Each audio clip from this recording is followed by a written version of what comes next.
All right, we are live. I'm cracking open a can of purple drink, sugar free.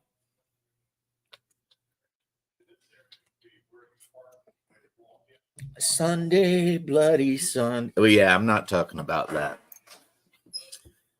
Of course, I'm obviously talking about it's Sunday and we're going to play Vampires Masquerade later. It's going to be awesome. We're going to have a lot of fun and see what's going on. And, you know, when last I talked about it, I managed to convince the prince to give our coterie domain over part of the city of Orlando.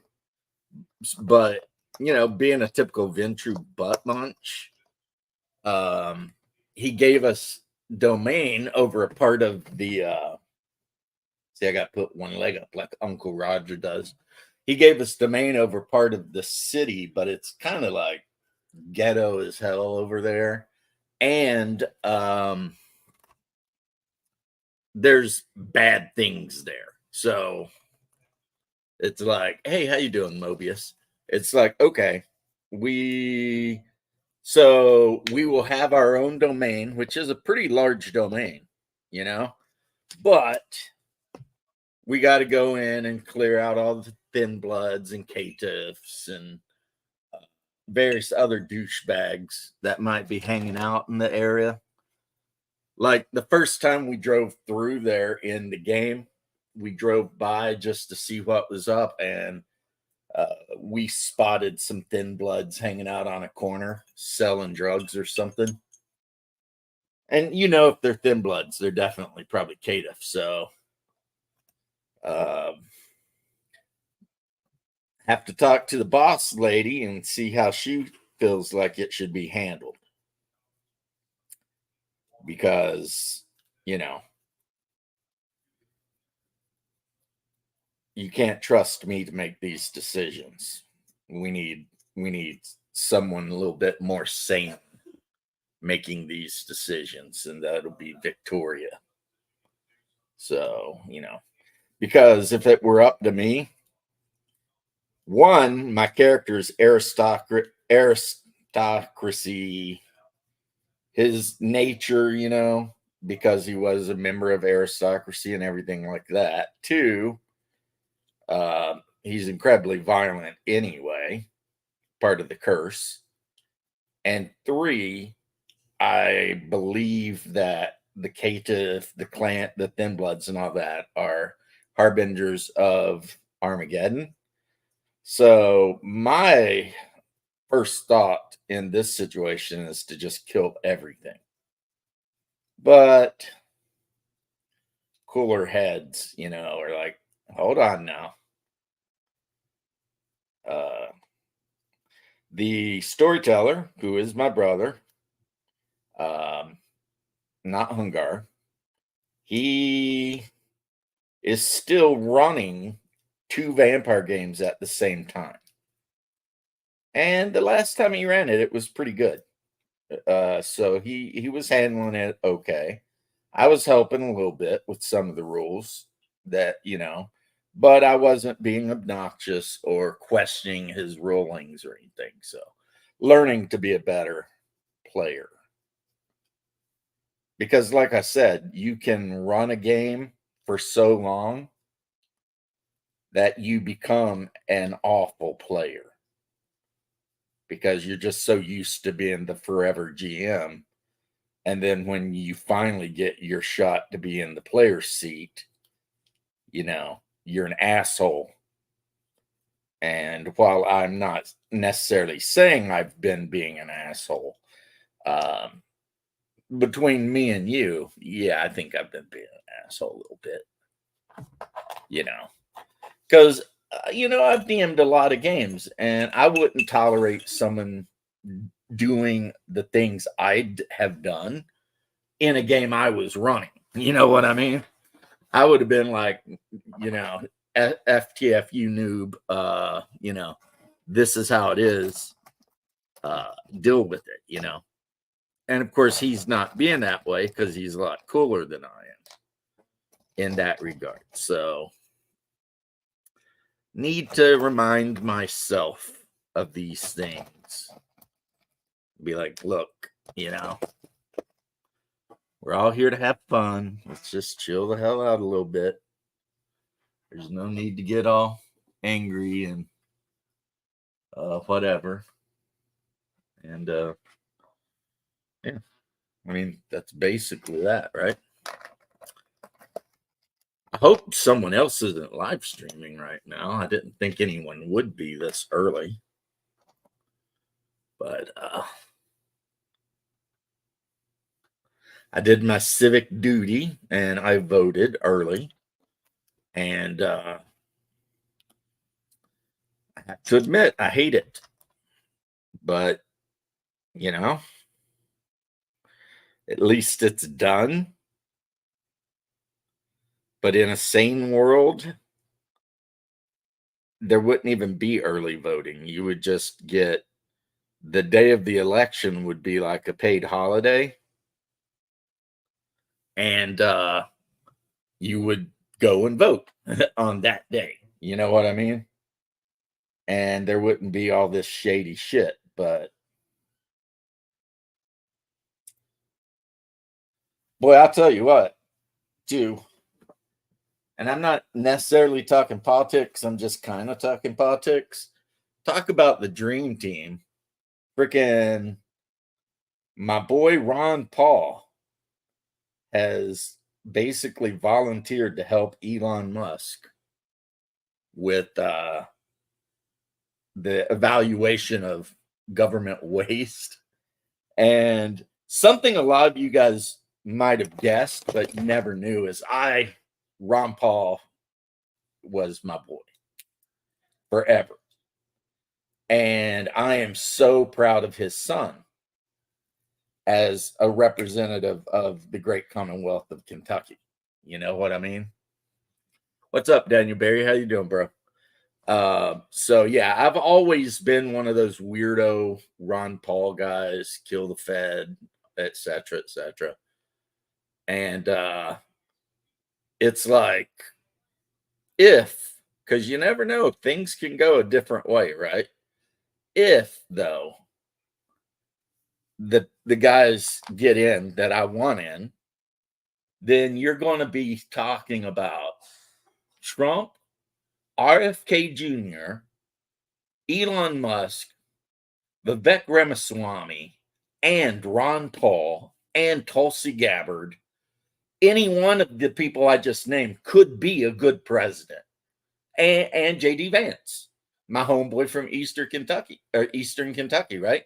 So any one of those 7 people would be a good president. I mean, heaven knows I threw my vote behind Ron Paul years and couple years in a row.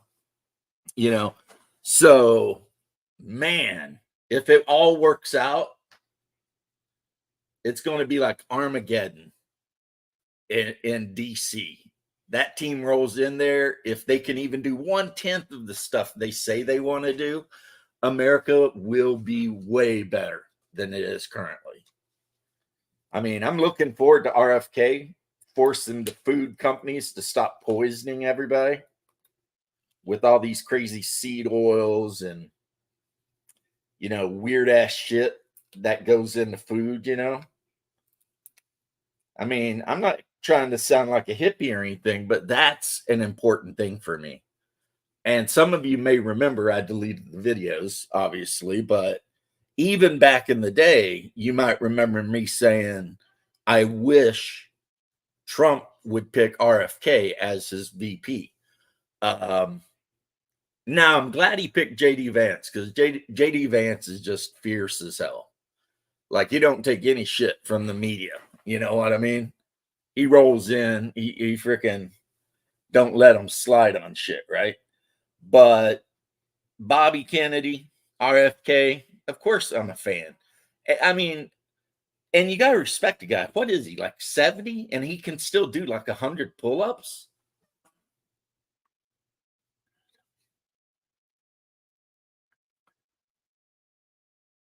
Yeah, I mean, he was talking about that. He's talking about the one that starts with an I that's in all the drinking water now. The one that 20 years ago everybody was making fun of what's his name for saying it was turning the frogs gay. Now it turns out he's right. He wasn't lying. That guy was basically a prophet. This chemical literally causes frogs to wig out and get all kinds of genetic whatevers, and males turn into females and whatever happens. I mean, it's some crazy ass shit. But yeah, like I said, that if you voted Kamala, because I'm assuming everybody who could already did vote, you get Kamala, you get whoever her VP is. I can never remember his name because he's just not memorable enough. And you get those freaking war criminals, the Cheneys. That's what you get.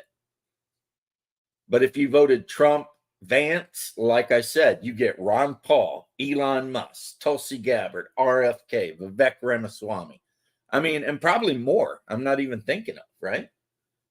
It's like, oh man. I hope if everything works out, I hope Elon does to the government what he did to Twitter. Just rolls in there and fires 80% of them. Just sends their asses on. I would love it. I would absolutely love it. And all those 80,000 IRS guys they hired, maybe you don't got to fire them. You know, the ones that are trained with firearms and stuff, just put them on border patrol. You know what I mean? Like shift them from the IRS department to the Homeland Defense Department and have their asses guarding the border. I mean, that would be a great use of 80,000 men. You could probably have a guy standing every, I don't know, eighth of a mile all the way along the southern border if you wanted to with that many people, right? I literally don't know. Texas is huge, so I could be wrong. Before any of you feel the need to tell me I'm wrong, I'm just going to say I could be wrong about that math. But you know what I'm saying, though. You guys get the point. You understand. It's not some hard, difficult thing, you know. And everything they're saying, I mean, I know politicians lie and you shouldn't get your hopes up, but no tax on Social Security, no tax on tips, possibly no IRS anymore, no income tax anywhere, federal. Like I said, they've said they want to do a lot of stuff if they can get any of it done. If they can get even one thing done, shit'll be better than it is now. And we already know that they're saying day one, we're going to go back to pumping oil and doing whatever we need to do to be energy independent again. And the thing low income voters don't realize, and I'm sorry if this is boring to you guys, if it is, ask questions and I'll answer them, or I can throw links out too. The thing low income or low information voters don't understand is every single thing in the United States, the price of that thing is predicated upon the price of fuel. Everything. So if you make the price of barrels of oil go way up, literally every other thing downstream from that goes up. It's just how it is, right?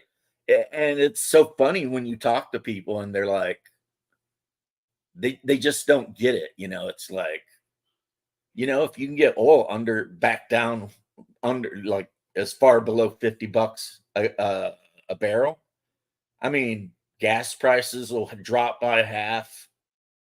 And if the fuel prices drop, then all the groceries drop. Everything drops, you know, because right now, when you go to buy your corned beef and they want $30 for a freaking brisket, that's barely 4 pounds. The majority of that upgrade in price is because it costs the tractor trailer so much money and fuel to get it from wherever it came from to the Publix.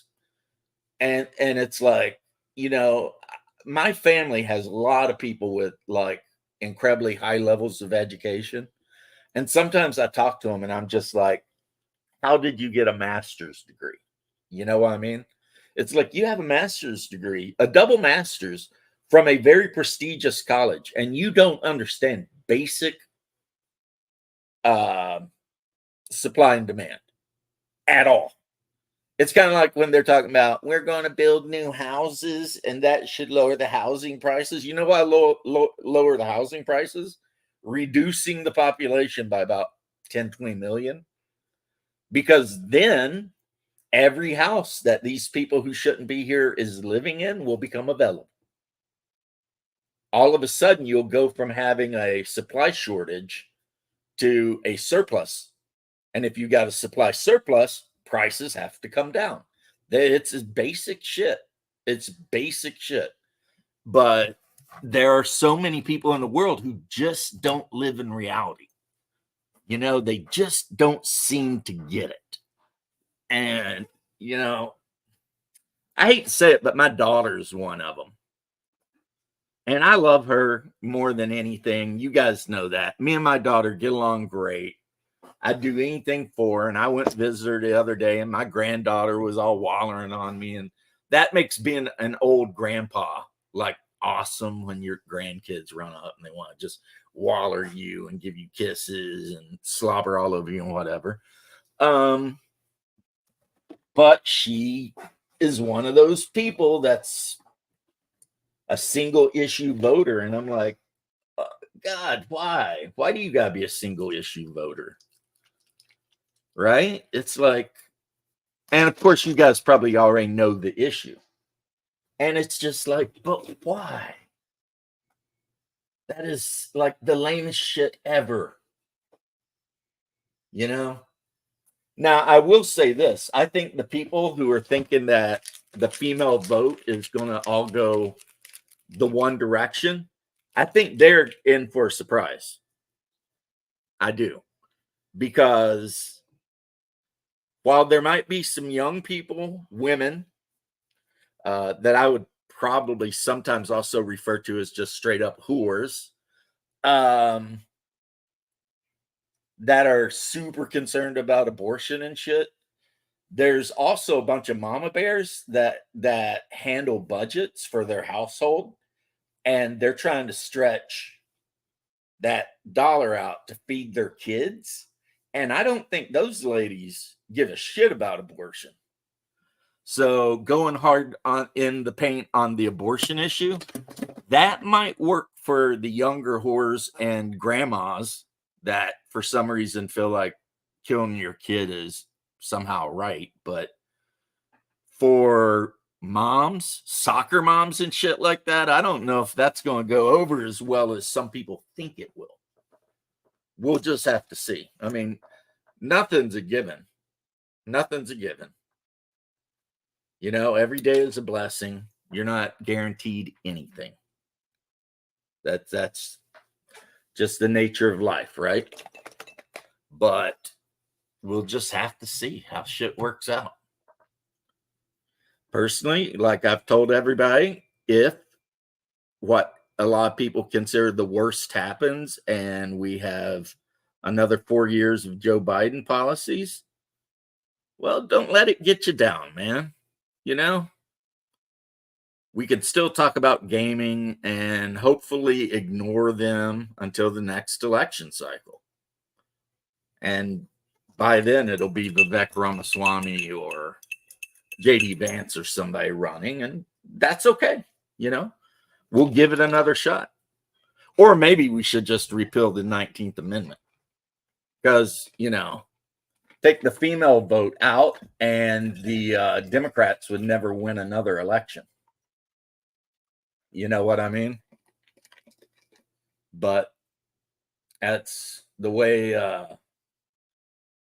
LBJ is a brilliant man because he set it up to be the way it is, and it is the way it is because of LBJ.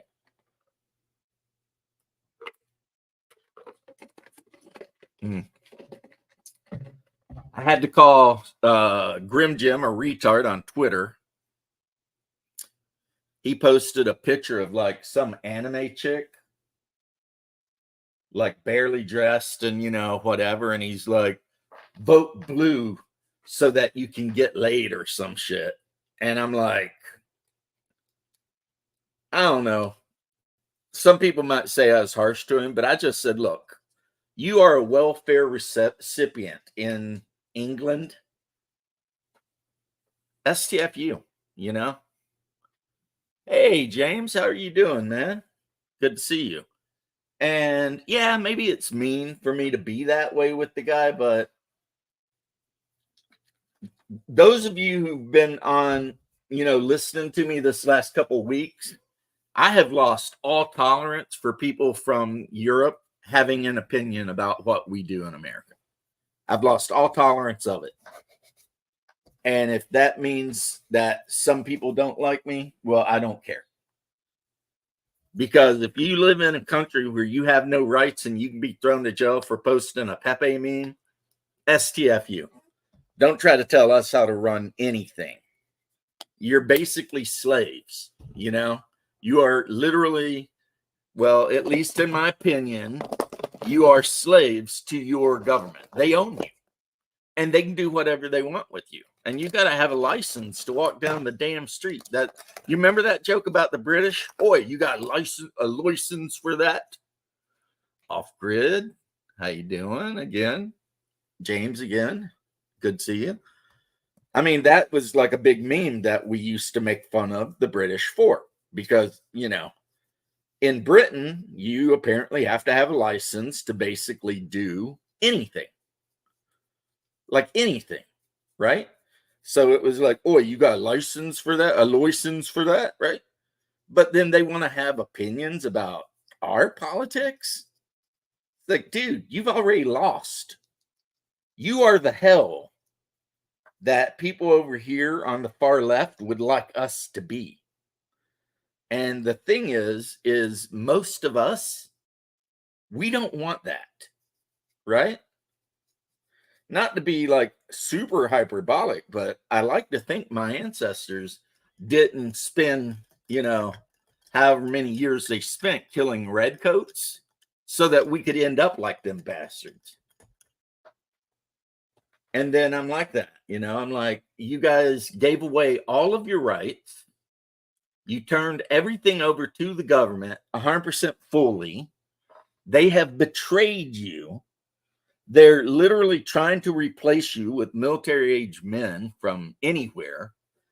And if anything happens between you and the invaders, you go to jail, not them, right? And if you send somebody a meme that might hurt somebody's feelings, well, then you can go to prison. So it's like, okay, tell me more about how great your country is when you can't say what you want to say. You can't go out and buy a rifle if you want to. You literally can't do anything,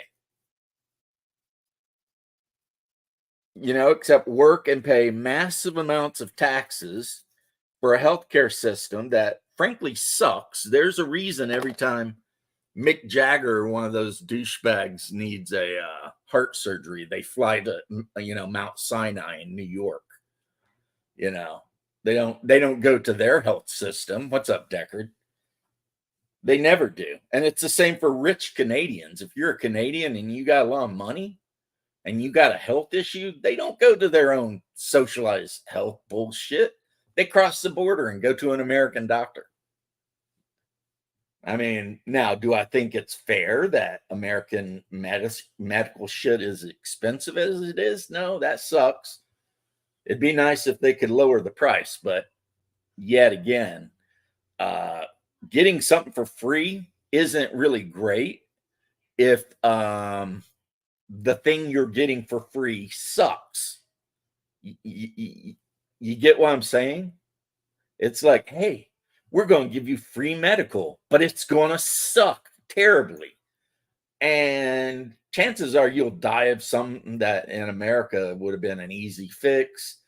And if you have any issues, we're going to make you wait 2 months before we'll see you. But hey, it's free, except it ain't free because you're paying 50% taxes. So it's not free and it sucks. Getting into War Master, nice.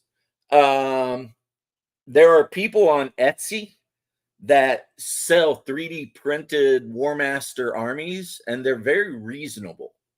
They're very reasonable if you can't find the originals. If you own a resin printer of your own, then obviously you can get STLs and just print out stands of everything, you know. Chomp chomp, homie. Yep, had a good visit with my nephew. He showed off the pictures of the new girl he's dating, because apparently the Marine he was dating didn't work out for a multitude of reasons. I think in my opinion, based on what he was saying, I could be totally wrong here. I think a big part of it is he's a submariner. And that means he's going to be going away for months at a time on these cruises, right?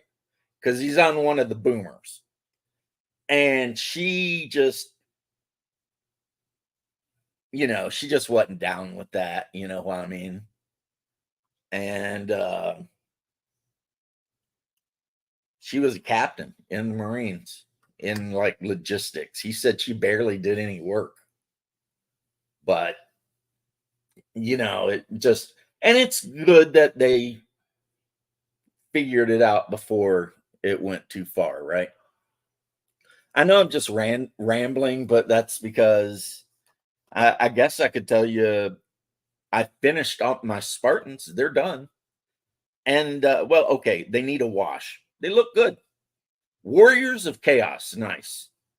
You can find them, yeah, if you want to pay money for STLs, say you got a 3D printer or access to a 3D printer, you can get STLs for like all of that shit on My Mini Factory, or you can look on Yegi, you can look on Cults, or if you don't have a 3D printer, you can just, like I said, go to Etsy and type in War Master 10mm, and you will see a shit ton of people who do nothing but all day print out stuff.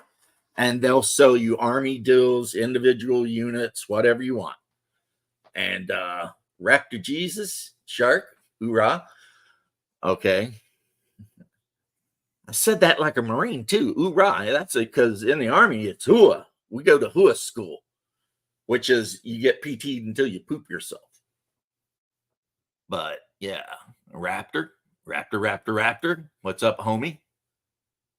Need a better PC. Yeah, well, you know, we all do.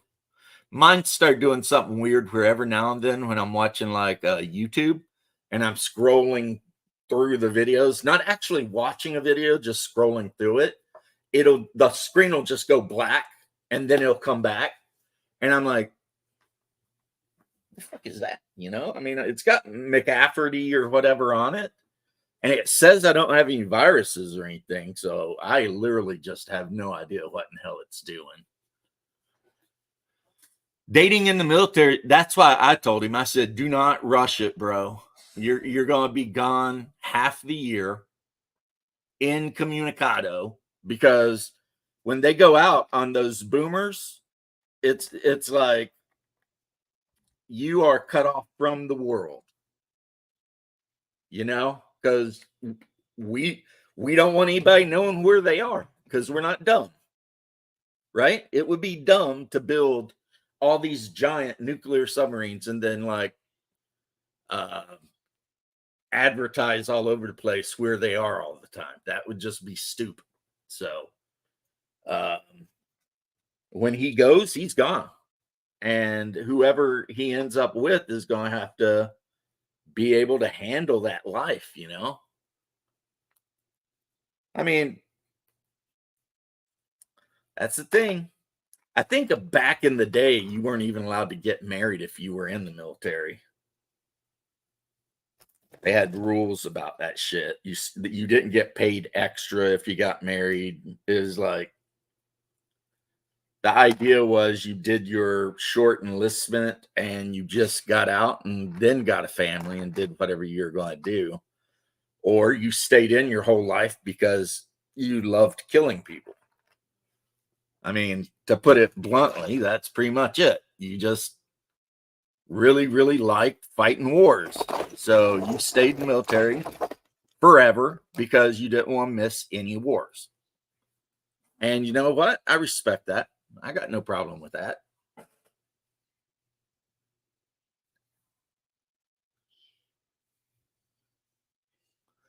Yep, that could be what's going on with me too, because I don't think you should. You know what? I'll just say this, and old schoolers will know. I just wish they had left Windows 98 alone, because Windows 98 was pretty much the perfect operating system. You know, you could do whatever you wanted on it. It was easy. It barely took up any of your actual operating RAM or anything. I mean, it did everything you wanted it to do.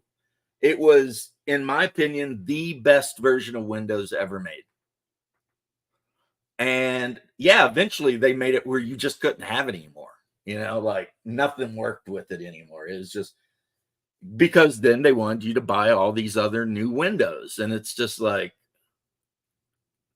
you had perfection, man. There was no need to change anything. You had perfection. Because I can tell you right now, this computer's got like Windows 11 or whichever one of those is on it. And it doesn't do a damn thing better than 98 did. Nothing. So why use this instead of 98 beats the hell out of me. Because I'm forced to, because they make me. You know, I have no choice in the matter. And then the new Windows operating systems take up so much of your freaking onboard RAM and everything. It's like it's just stupid, you know.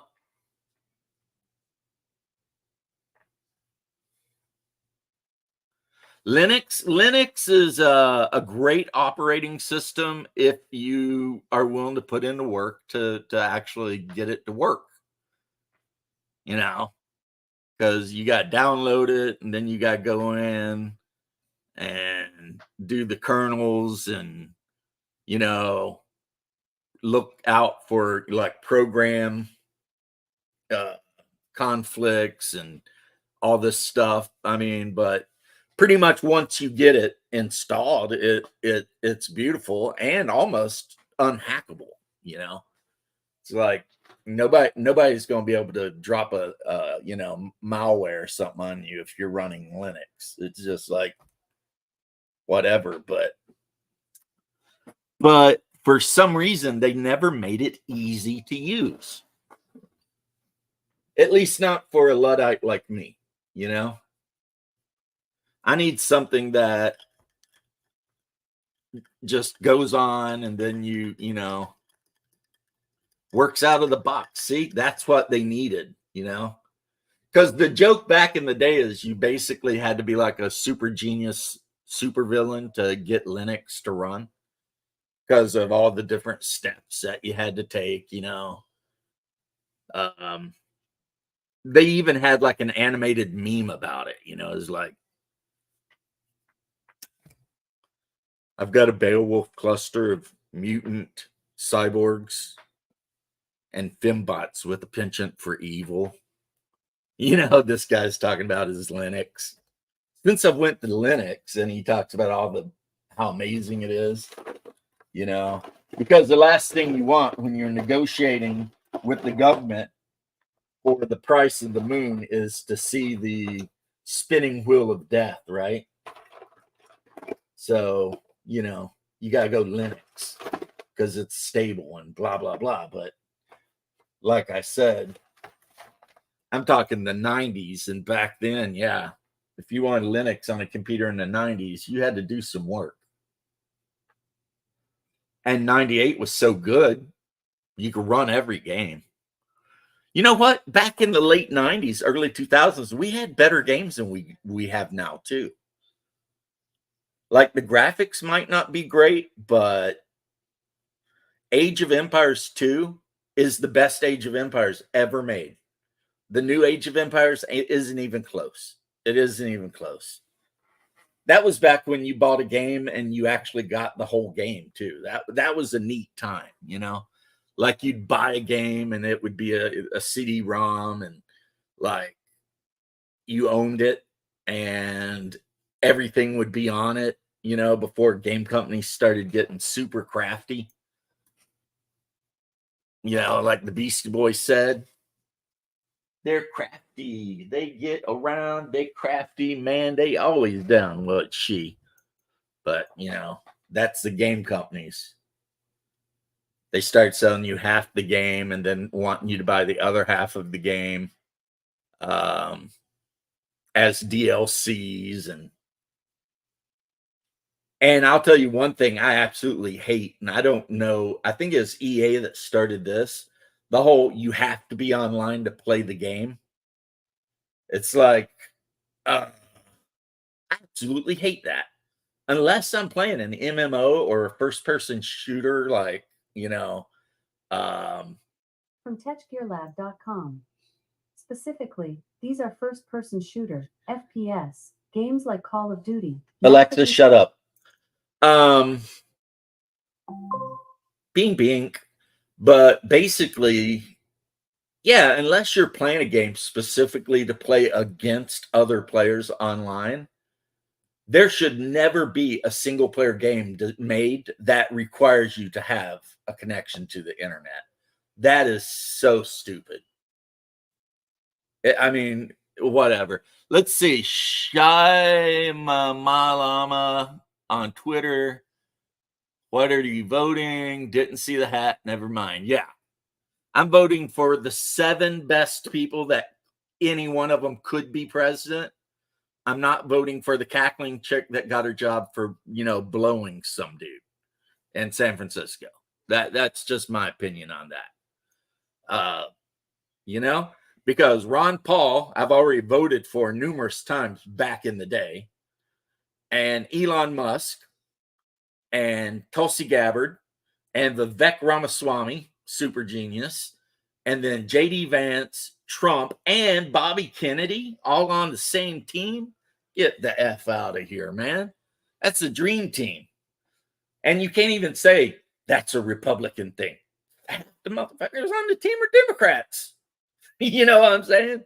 No, it's they are the people who are going to fight for the people against evil war hawks. Like, I knew Kamala was a piece of shit when she started bragging on the Cheneys supporting her. And it's like, the Cheneys? You are bragging that Dick Cheney is supporting your candidacy? The guy's a war criminal. You know what I'm saying? He's an absolute war criminal. What are you thinking here? You let that guy be in charge. We'll be involved in ground combat in Europe and the Middle East in no time. Not that I think America could win a ground war currently, because people like me aren't joining the military anymore.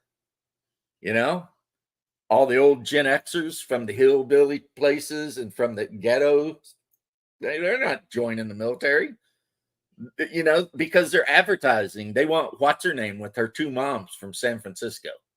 They don't give a shit about a good old boy from Georgia that actually can do most of the shit you need to do anyway before he even joins, right?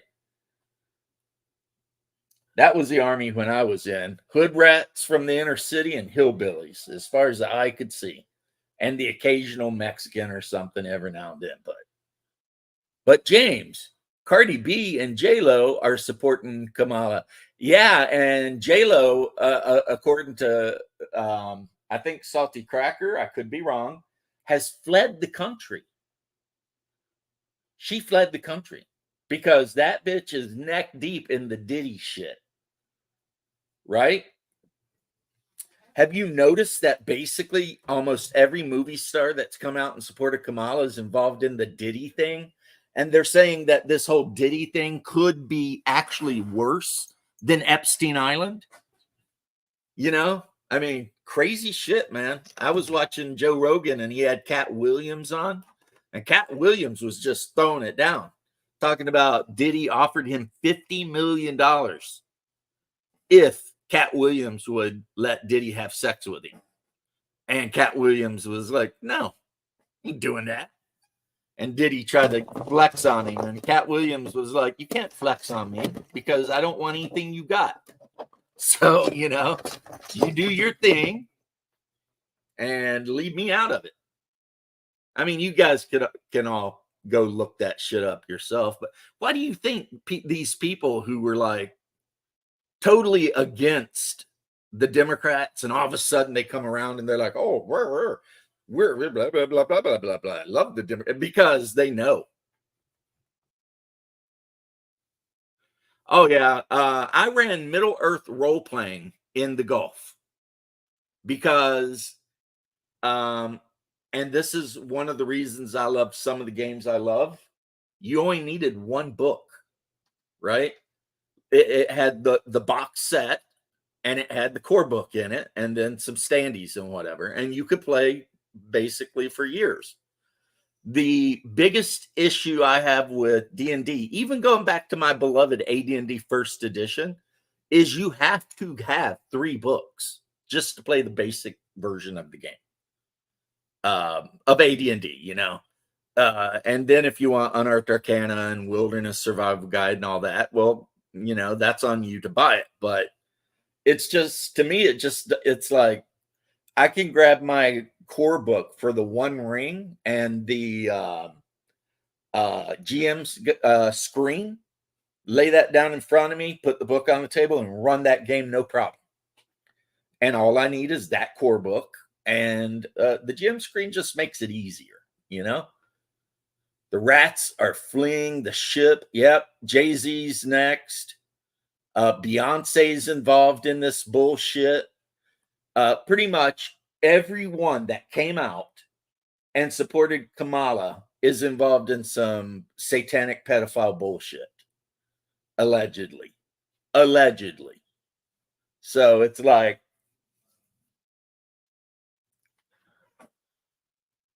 why are people shocked? Yeah, the elites have always been depraved. You're right.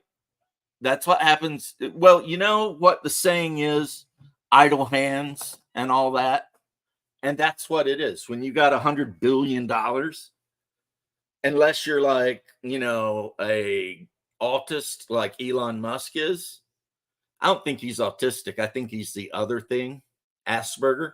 But unless you're like that, where you're constantly having to, do things, you just got too much time on your hands and you've got enough money to make evil shit happen if you want it to. And that's how you end up with Diddy parties and all that, because they don't got to work. If you're pulling 40 plus hours down at the Lowe's hardware store, you ain't got time for Diddy parties, and you ain't got the money. You know what I mean? You got to pay bills and shit. Hello. How you doing, Lef? What's up, good. my brother? Pretty good. Why do you sound sad? I thought you had a game tonight. No, I don't have a game tonight. I do. Ha ha. I won't have a game. Well, let's say the one that's ran by the Brazilian guy. It's not going to happen until the last of this month, it seems. Well, that's the thing when you play online. You got to be flexible like that. Yeah.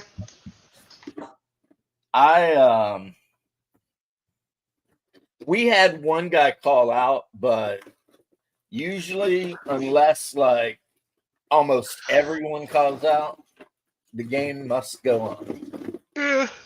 And the guy that calls out, he's got a habit of calling out, so nobody's surprised, It's like, yeah, it's I mean, he's one of my best buddies, though, so it's like, even though part of me would like to jump his shit and be like, hey, when you agree to join a table for a game, you have an obligation, right? But the other half of me is like, he's such a good friend, and he's always been there for me for like 30 years, so. In fact, I mean, I did get to hear a lot of good lore last night. Lore? Yeah, for about what? Vampire? Not vampire, but the homebrew setting he had. Oh, cool. Yeah, we got into a lot of discussion.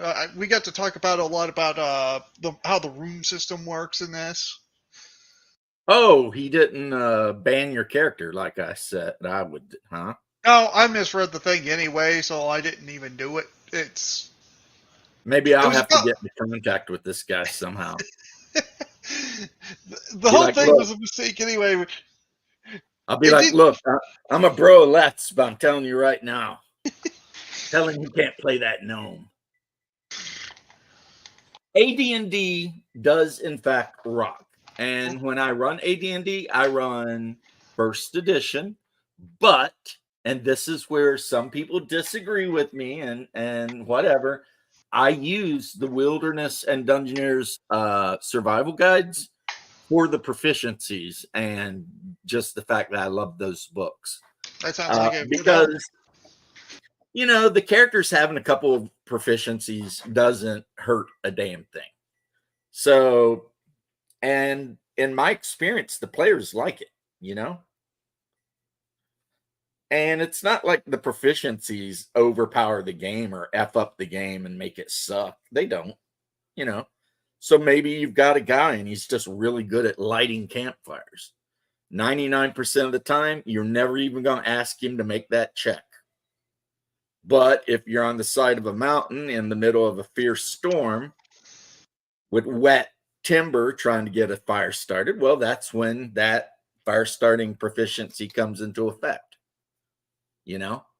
Or the healing proficiency, which is basically at one time per day you can roll versus wisdom -4 or some shit. And if you succeed, you can heal 1d4 hit points because it just represents actual first aid. So, I mean, yeah. But I am a stickler for level caps in my AD&D game. And some players don't like it, but I tell them, look, there's a reason it's there. And when they're like, oh yeah, what is it? You can multi-class. You got night vision, which is incredibly powerful. People underestimate how powerful infravision is. You get all these bonuses and everything. And what does a human get? Oh, they can just keep going up in levels. But like I've said before, and I'll say it again, guys, does it really matter? Because once they hit like level 10, they no longer roll for hit dice. So that human fighter, every time he goes up a level, he's getting better at attacking, which is good, but his hit points is going up like by 2 each time he levels up. So, like I said, a level 9 or whatever dwarf warrior with a high constitution could, in theory, have the same amount of hit points as a human fighter at level 15. The difference being the human fighter is going to have a much better THAC0, or attack bonus versus THAC0. But the dwarf can see in the freaking dark. The human can't do that. The dwarf can go into a cave. He don't need a torch. You don't need a lantern. He's just fine. He can detect smoke and all that shit. He can detect traps in rooms. I mean, and that's why there are level caps. Is it gamey? Maybe. Maybe it's a little bit more gamey than some people would like. Maybe it don't make sense. But hey, let's be honest. Elves can live to be like 1,000 years old or some shit, right? So if I'm sitting down and rolling up a character and the DM says, okay, you can roll up a character, he's an elf. If my elf is 350 years old, why is he first level? Yeah, why is he first It's like level? I spent the last 350 years not learning anything. Did a seed pod open up in the elf forest and I fall out of it? I mean, it makes no damn sense.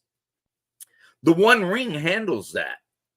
In the One Ring, it says if you play an elf, you're 50 to 100 years old max. Because older elves don't run around adventuring and shit like that. That's what I did. Whenever I was playing an elf, I made my elf like 50 years old because otherwise it wouldn't make sense. Exactly. It's like, it's like Freyrin.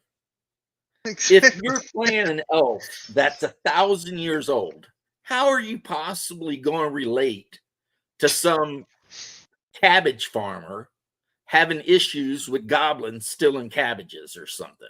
Yeah, no I kidding. mean, you might stop them just because you're an adventurer and it's what you do. And you'll get a You're reward not for it. actually I mean, that's going what to be Freeman able did. to empathize with that guy. No, Freeman just like, okay, I'll do it. I want this grimoire for it. Well, yeah, she wants magic, but you get the point. It's like you're 1,000 years old. You're not going to be able to empathize with a 20-year-old guy. It's like No, that's, I mean, part of the show, right? Is how she realizes how much she missed out on when she was in the group with the adventurers. yeah. Because she didn't understand that humans die. I will stand by that. Almost all fiction had ruined elves except for Freeman. Yeah, yeah. You hate Elder Scrolls. When I played Elder Scrolls Online, I played a dark elf. I tried a few things. I don't know how to play it very well. Like it's okay for a little bit, but then I just got bored of it. What, Elder Scrolls? Yeah. Well, Elder Scrolls Online, when I played it was when it first came out, and I had like a whole clan, and we moved to that game from like EQ2 or something. So, I mean, it was a whole different experience than what you had. You know what I mean? Yeah, I played it mostly like a single player game. Because like when I jumped into the game, you know, of an evening, you know, get home from work and jump into the game, and 12 Yeah, people. Elder Scrolls from was my clan- basically a D&D campaign, yeah. Yeah, there's 12 people from a clan already on.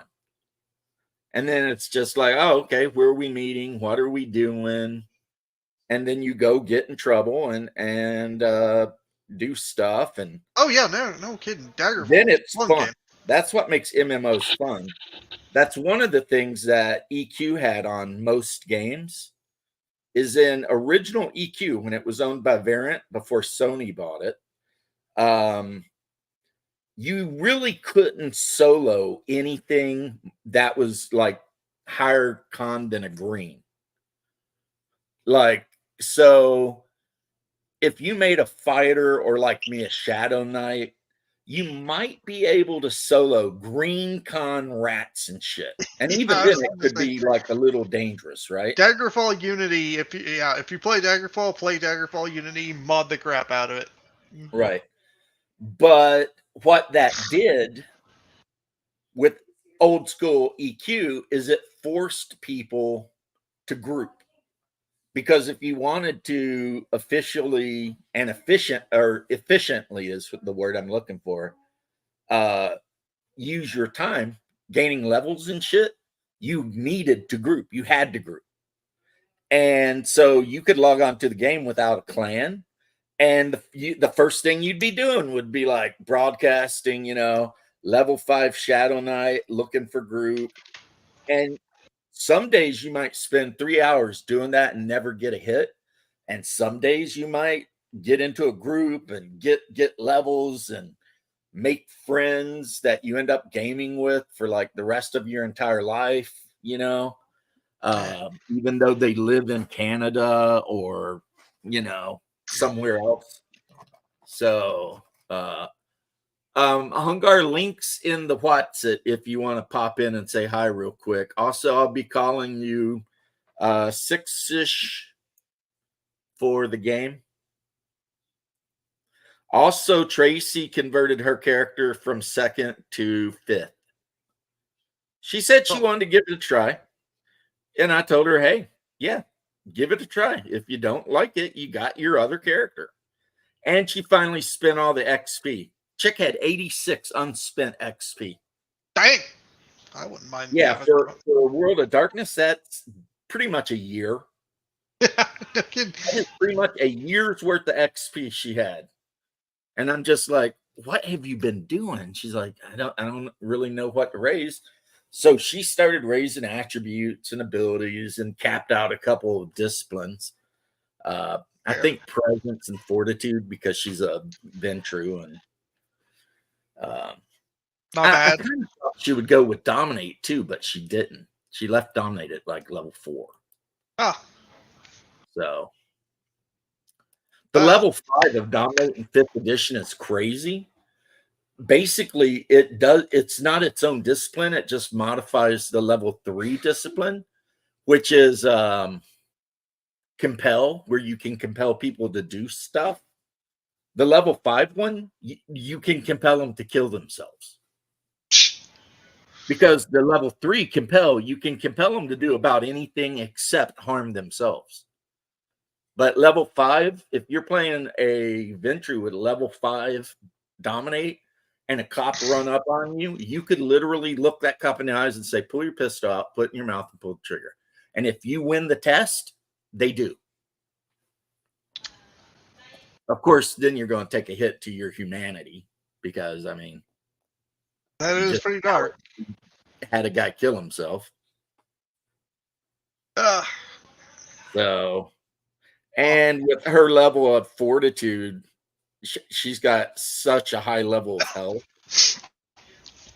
And the first, if she powers up her marble skin for an entire scene, the first attack that she gets hit by every combat turn, all the damage is automatically ignored. No matter what it is. It can be ag, it can be a dragon breath round, it can be a flamethrower, it could be a Bruja using Fist of Cain or a Gangrel with Protean. It doesn't matter. The first hit every round, automatically just ignore it.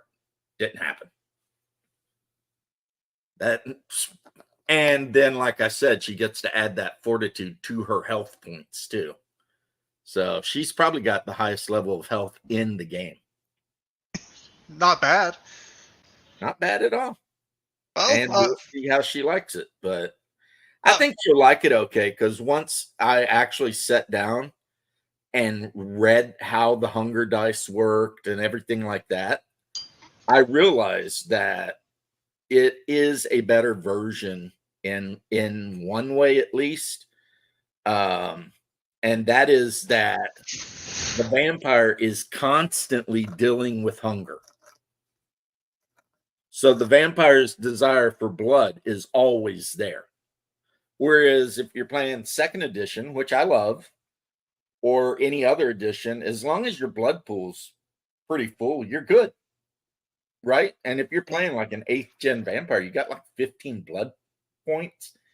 So you could literally go 2 weeks before you would feel the need to actually feed. Feed. Yeah, you could pretty much just go weeks without feeding unless you powered this one here, right? In this game, so what did I miss? I'm sorry, Nick. I gotta go. Food's ready.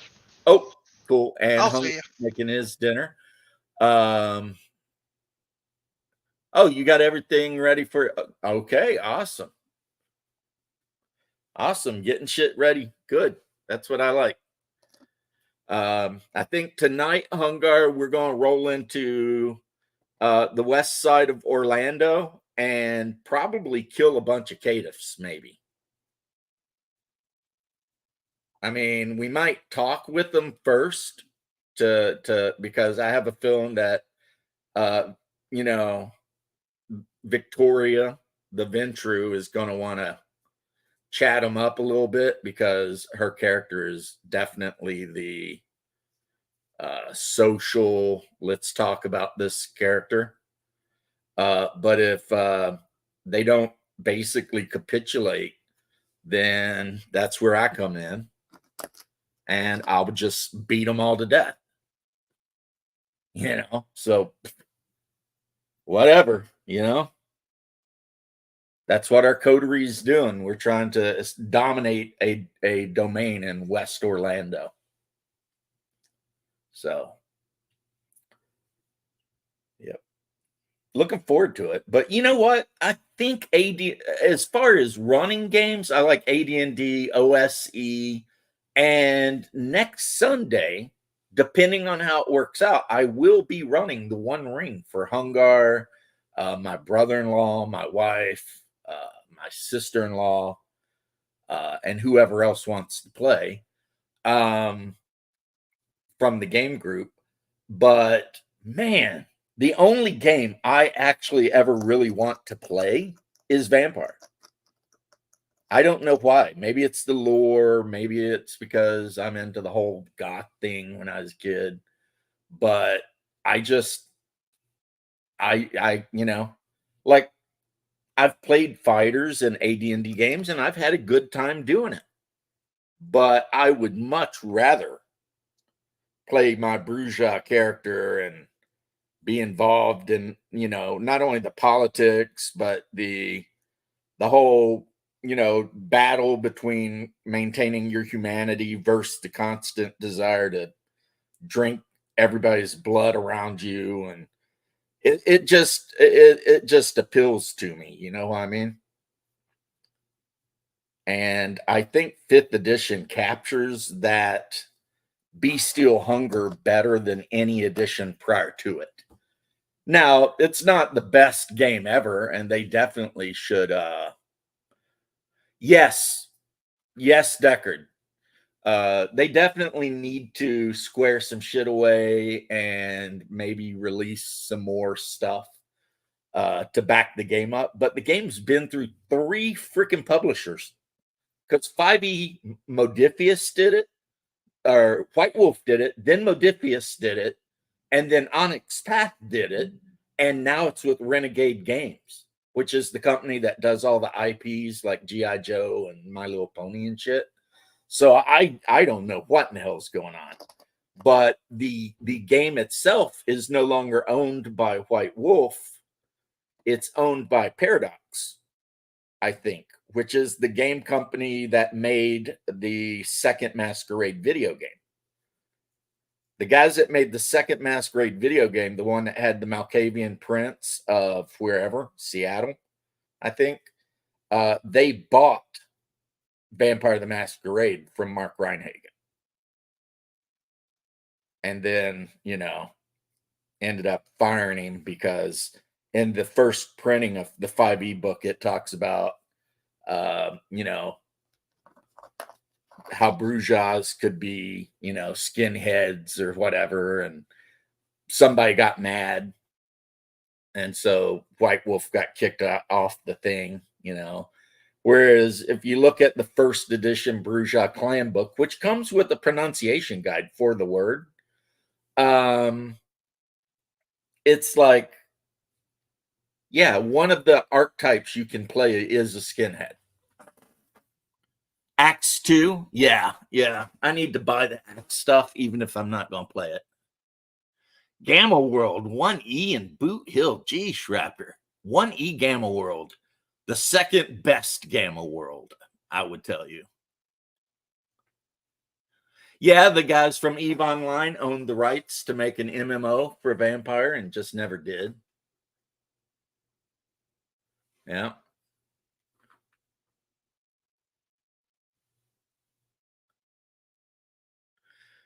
Mark Reinhagen lives in Georgia, not Georgia, the country, or the part of the Federation of Russia. He lives in Georgia.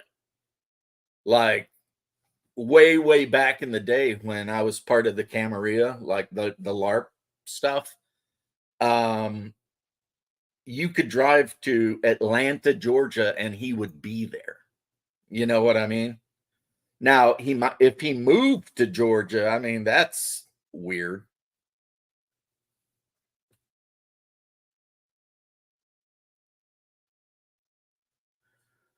Got 20 years on me. I might have 20 years on you. I am 53. Just turned this spring. So I got birthday coming up in not too many months. And I already put a bunch of stuff on my list, mostly basically a generic ACOG site, because the Trigicon ACOG, before the military adopted them, you could buy Trigicon, the actual name brand ACOGs for like $600. Now they want like $3,000. But I found one that's like 5 out of 5. Everyone who's got it loves it. It's super great. It's affordable. So that's on my Christmas/birthday list because the 300 blackout upper for my AR doesn't have any optics or anything on it. It's just got the rail, right? So I'll put the ×4 ACOG on top of that and probably some angle sights. Because, when something gets really close, a lot of times it's easier just tilt the rifle with 45 degrees and just look down the peephole sight. But that's usually for close in stuff, CQB. And I was talking to my uncle. He was super stoked, and he's talking about I need to call him so he can pick me up and we can go out to the range. And because he's saying he needs to knock the dust off of a few of his stuff, his rifles. And I was like, yeah. The only problem is I've paid a bunch of bills with my money, and I got to keep a certain amount of money in my savings account at all times to make sure, everything's cool like that. And 300 blackout, the 250 grain or whatever subsonics, they're like $1.50 per shell. 42. Yeah. See, I got you by 11 years. How are you doing, Visaggio? Good to see you on Twitch. We are talking about Vampire the Masquerade, all editions, and anything else that happens to come up. But that's really what I want. I want a ×4 ACOG, and there's this. It goes under the barrel mount, and it's basically two 600 lumen flashlights with a laser sight. And I wouldn't mind having one of those either. You know what I mean? No, you should blab in chat. Everybody should blab in chat. Ask questions and stuff. Nobody talks too much. The only way you guys could talk too much is if you were typing so much stuff that I couldn't read any of it. But yeah, and welcome to the chat, Visago. Like I said, we're talking about Vampire the Masquerade, the role-playing game mostly, but also about the AR platform that I'm probably going to take to the range as soon as I can save up $100 to drop on ammo. Because, I guess if I wanted to, I could just put the 5.56 upper on it, because 5.56 ammo is kind of dirt cheap around here.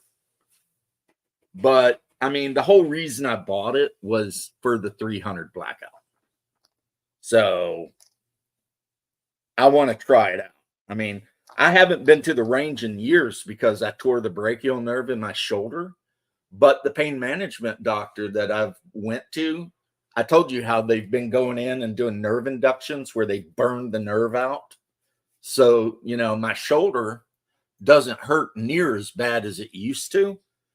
And if the recoil on 300 blackout isn't that drastic, especially subsonic, then I'll be able to actually, start hunting again. Because I could see me taking my ass every fall, winter, that time period up to the property in Kentucky and seeing about, slaying a whitetail, you know what I mean? And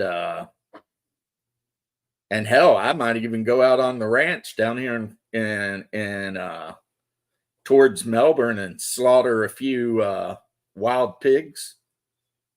Like, I got stand-up freezer, boy. If I can get back into hunting and stuff, because everybody in my family hunts, so I know that I'll be able to get in on it.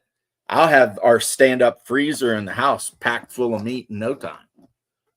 If you get a good-sized deer up in Kentucky, you pretty much, that's going to be 100 pounds of meat,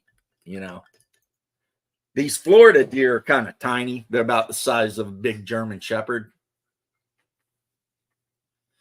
Yeah. Yep. And I love my 308 too. One of my favorite rifles is a Remington 700 Tactical in 308. And that one's got like a by 10 scope. That's if I want to shoot something, 500 yards away. Bolt action, full barrel. Because that's one of the things we do up in Kentucky is they've got the giant power lines that run through the hills, right? And they cut all the trees down. And so if you go to the edge of that, you got to go uphill and go to the edge of that about 4 a.m. And you put your mat down and you lay down and you've got your buddy with you, because I refuse to go into the woods by myself. I always take weapons and friends. And you just lay there, and when the sun comes up, the deer will come out of the edge of the forest to eat the grass in that cut. You know what I mean? And depending on what firearm you're using and how good of a shot you are, take one off. And then the hardest part's dragging that bitch through the woods back to wherever you park your side-by-side. But yeah.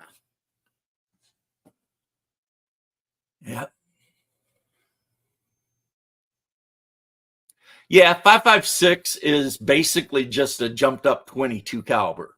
That's all it is. It's 22 caliber bullet with a little bit more juice behind it.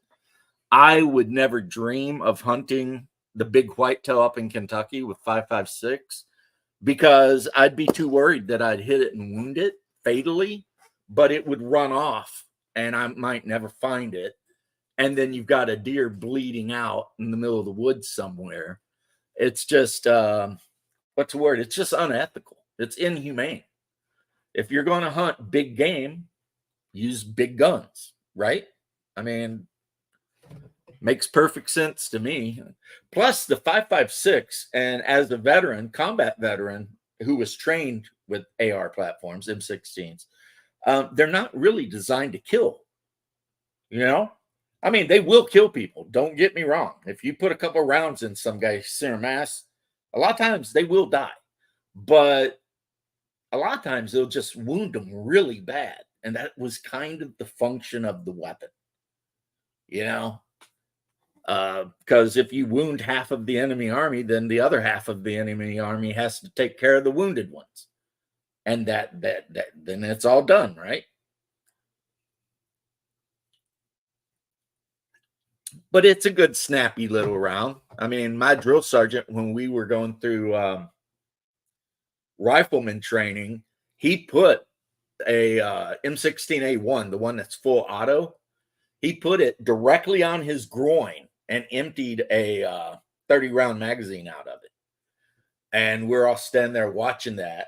And he did that so that the few guys that were city guys and had never seen one of the little black rifles wouldn't be afraid.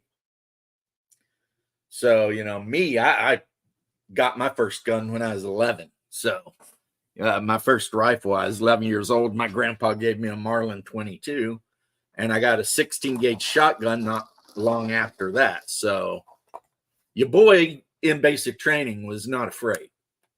I was super excited, actually. I was like, oh my God, we're going to shoot this little black rifle. This is going to be the best. Who knew I'd spend the rest of my time in the military never using an M16? Somebody knew. It wasn't me. But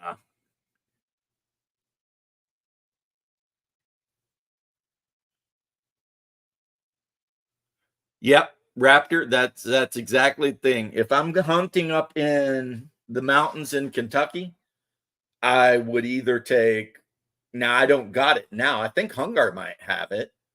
I had an old Serbian made K98 in 8mm. So German, it's actually 7.98, but they call it 8mm, whatever. That thing was accurate as hell and would drop anything in continental United States. Or Remington 700 with 308, Now, down here in Florida, a lot of people use 270s. A lot of deer get taken out by 270. Like a lot. The government has done rural studies of firepower and firefights. Max firepower rounds downrange at 30 yards, 300 yards or less is what wins most firefights. People often forget that. Yeah. Even though I was trained to be very proficient with the M16, and I fired like 36 out of 40.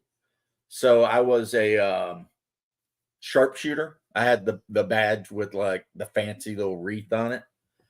When I got to my regular duty station, they handed me the LMG, and I was an LMG gunner pretty much the whole time I was in. I spent over a year in Iraq. Well, Saudi Arabia and Iraq. So basically the whole time I was in, the only time I ever fired an M16 is if we were going to the range, to F around. In actual combat, I was firing the LMG.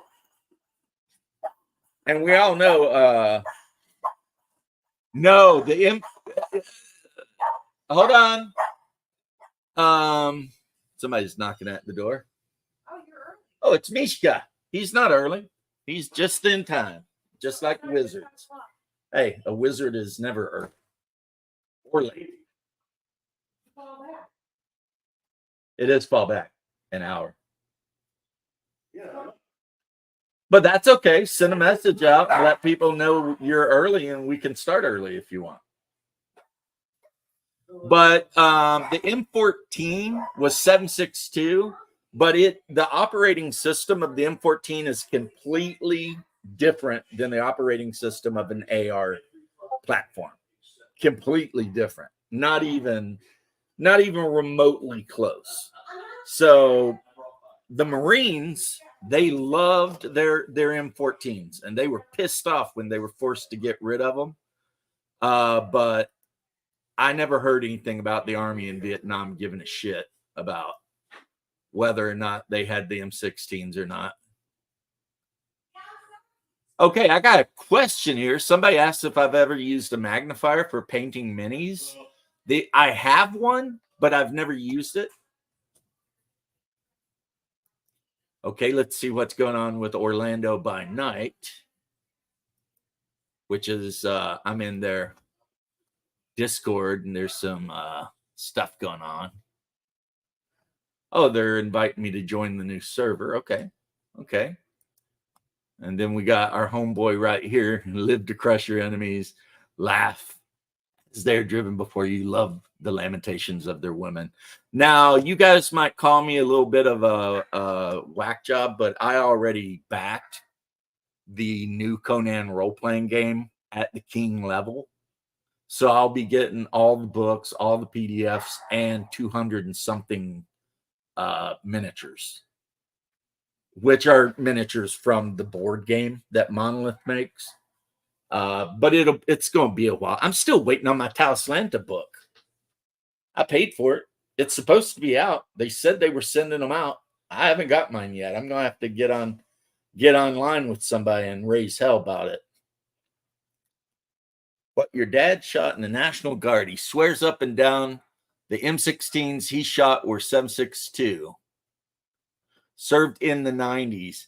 He might have had if he was a designated rifleman, he might have had an M21, which is basically an M14 that they just upgraded to make a sniper rifle out of.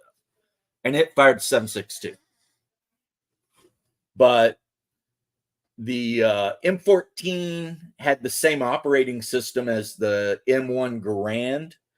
And even though the AK series of rifles by Kalashnikov look very similar to the German STG 44 or 43, whatever, the operating system is actually based on the operating system of a Garand.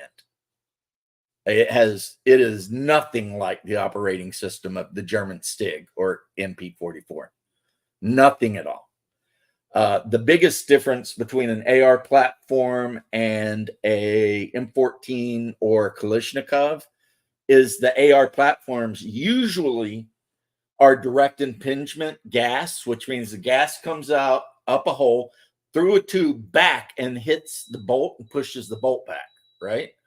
Whereas AKs, the gas goes up the tube, but there's a big piston in there.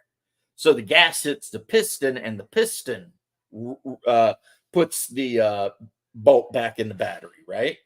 And that is why Kalashnikovs can take so much abuse, because the piston. At no point does the carbon and everything from the rounds you're firing ever touch an AK bolt.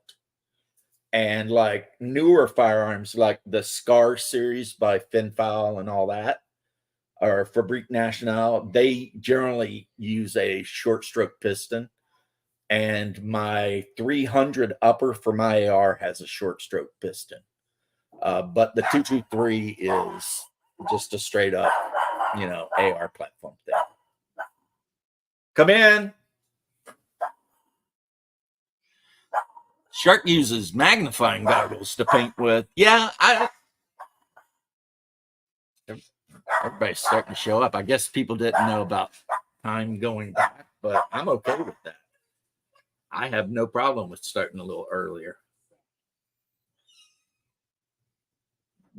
Yep, here's some more gamers.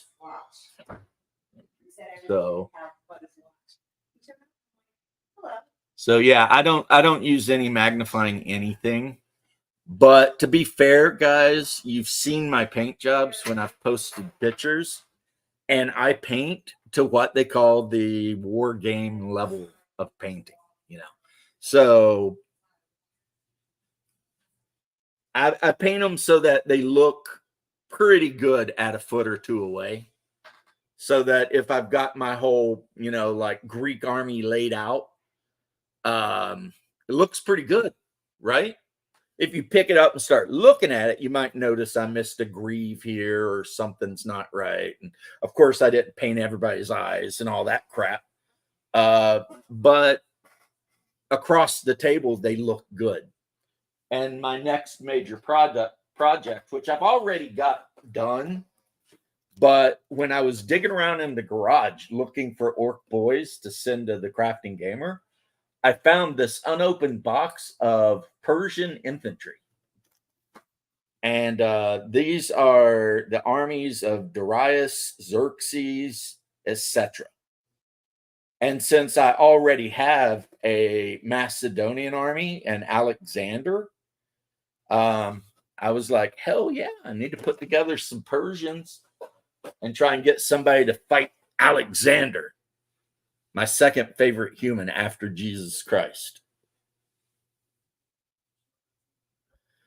Yeah, the 10 millimeter. I mean, I painted multiple armies of 15 mil for Flames of War, and it could be a real bitch unless you do what I do, which is basically just paint the uniforms the right color, paint the helmets the right color, and then go back with like mahogany and paint the guns.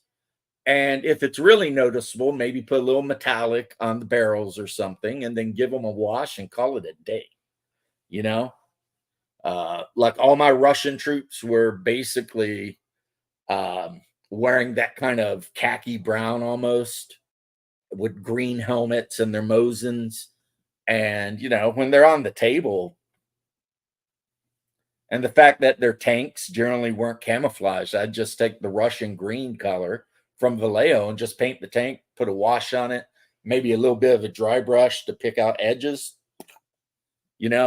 tracks, and it's done. I'm sorry to interrupt. You're not interrupting anything. Bay Calardator. But can I ask what the difference between a civilian AR-15, the civilian M4? Oh, yeah. An AR-15 will typically have a 16 to 20 inch barrel, whereas the M4 variant of the AR is got a shorter barrel because it's a carbine.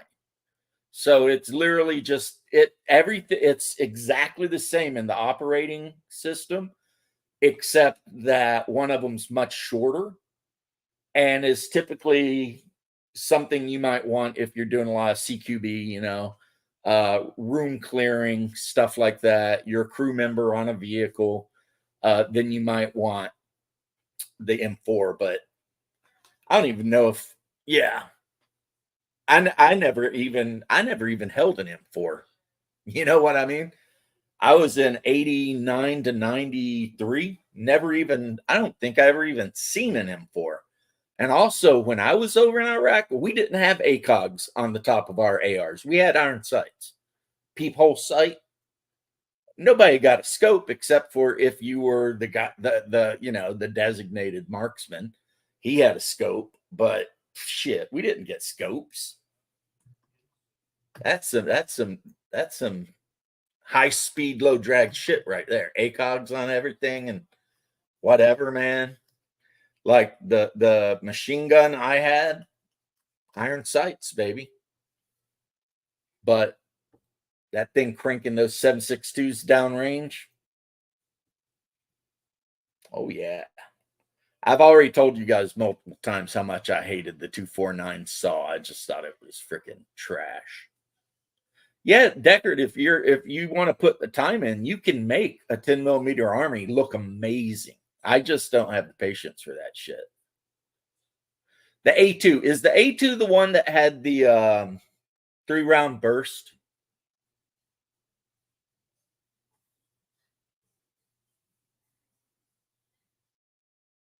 Saws are great. The saw sucks. I would take the M60A3 or the 240B over a saw any day of the week. Even though they weigh twice as much and the ammo is heavy as shit, I don't give a damn. That saw is damn near useless in my opinion. Yeah, that's what they issued all the guys when we went overseas, was the one with the 3-round burst, except for the machine gun. But the way we would do it is you'd be down and you squeeze the trigger. And as soon as you squeeze the trigger, you say inside your brain, you say 6 to 9 round burst. Nice and calm. 6 to 9 round burst. And then you let go of the trigger. And then you take a couple breaths and then 6 to 9 round burst. Because, I mean, you'll melt the barrel right off of a machine gun if you get too wild with it, you know. I mean, luckily the kits came with a spare barrel and the tools and stuff, but 3-round burst is where it's at, honestly. Well, yeah. If you and I know Marines are renowned for being good marksmen. If you get somebody center mass 3-round burst, I mean, that's the first one's going to get them here. Then they're going to get one here and one over here. I mean, that's a bad day for everybody involved. That is a bad day. The only time you want to fire up the guns is if you know there's enemy behind something and the other fire team's trying to flank them to kill them and you're suppressing. If you're actually trying to hit people with that thing, you know, whether it's the M60A3 or the 240B, you just line it up and do that 6 to 9 round burst. You can take people out at a kilometer easy as pie at 1,000 yards with that thing. My uncle served in Vietnam. He told me they used to just pick up AKs and use them. That's what my biological dad said, that they would a lot of times pick up AKs because they liked them. And as a guy who used to own a 7.62x3.9 AK, I don't anymore. I can tell you right now, they're great rifles. Great rifles. I mean, you could beat the shit out of those things, and they just keep going.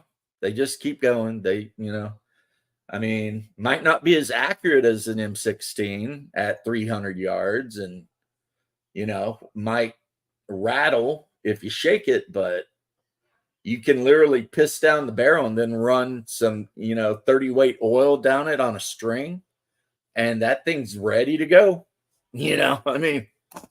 But it was a rifle that was designed to be handed out to peasants and people who had zero logistics. That's the whole point of the Kalashnikov. You hand it out to people with no logistics, and you give them ammo and a couple crates of these things and give them like the 20-minute course on how to put a magazine in and put the safety switch off, and they're pretty much ready to go. You know, whether they're child soldiers in South Congo or wherever they are. It does. I mean, I taught my wife how to disassemble a Kalashnikov, and it took me like 10 minutes. And she could disassemble that thing, no problem. Like, she saw me do it a couple times, and then she's like, okay, let me try.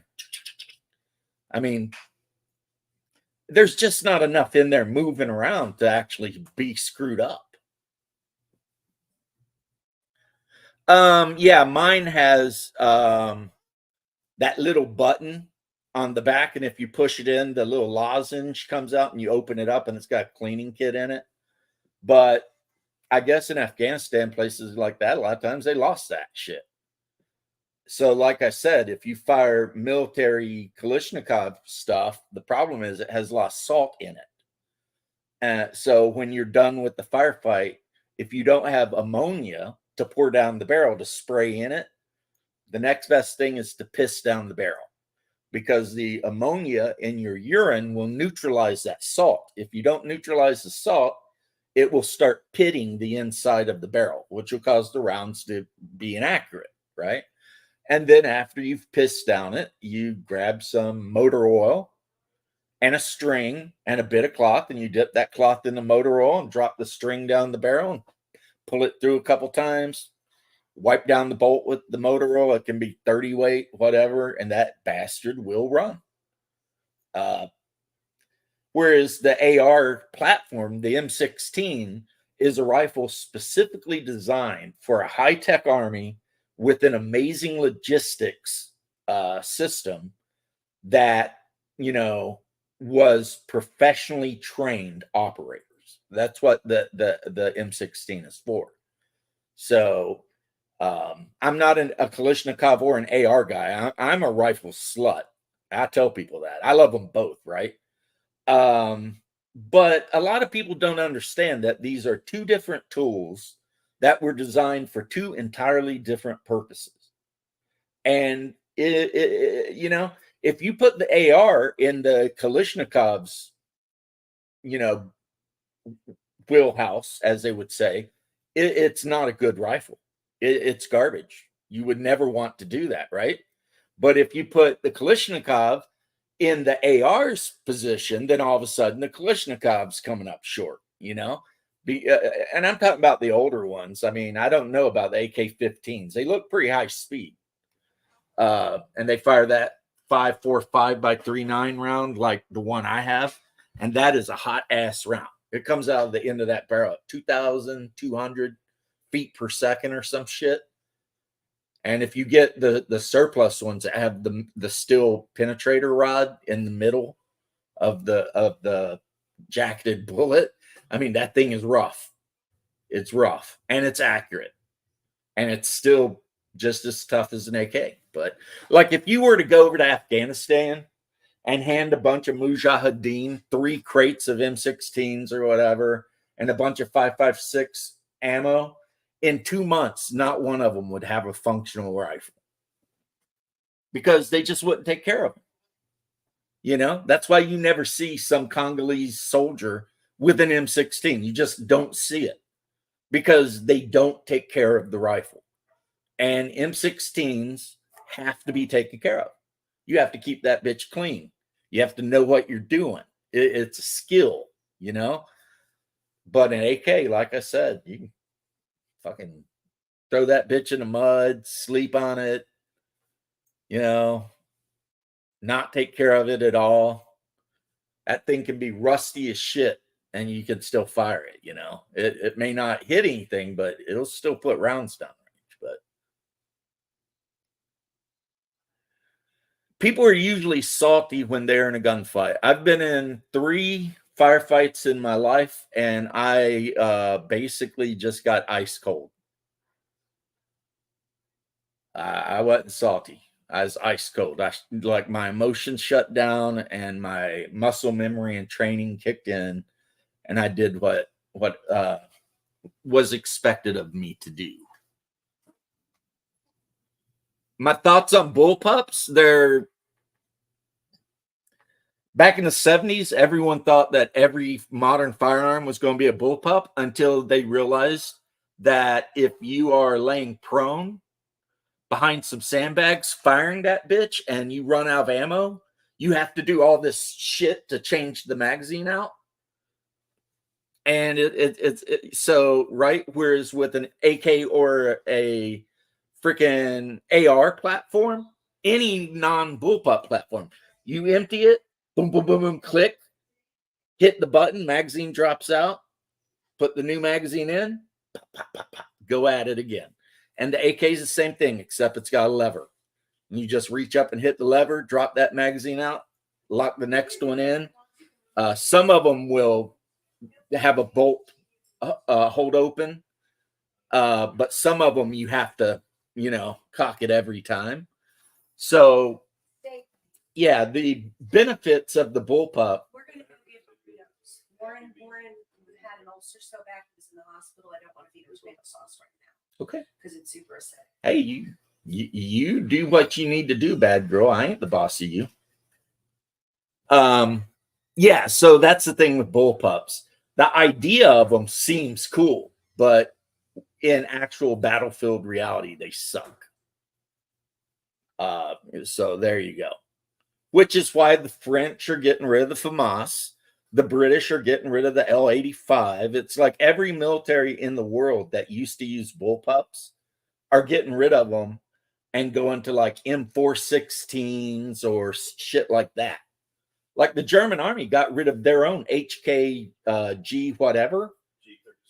G36, and they're adopting the M416, which is made by HK. So, see you in a bit. Going to finish cooking. All right. How do all these terrorists overseas getting brand new pickup trucks? Yeah, I'll tell you what, man. When I was in Iraq, it was white little, they call them tacticals. That's the military, what you call them. But they're just little Toyota trucks. And every one of them was white. And they're all over the freaking place. And it's like, but the price of a car in one country is not the same as it is in another country. So Toyota might be selling those little trucks to like African warlords and shit for like a song, But if you want one in America, you're going to pay $20,000, $40,000, whatever. I don't even know.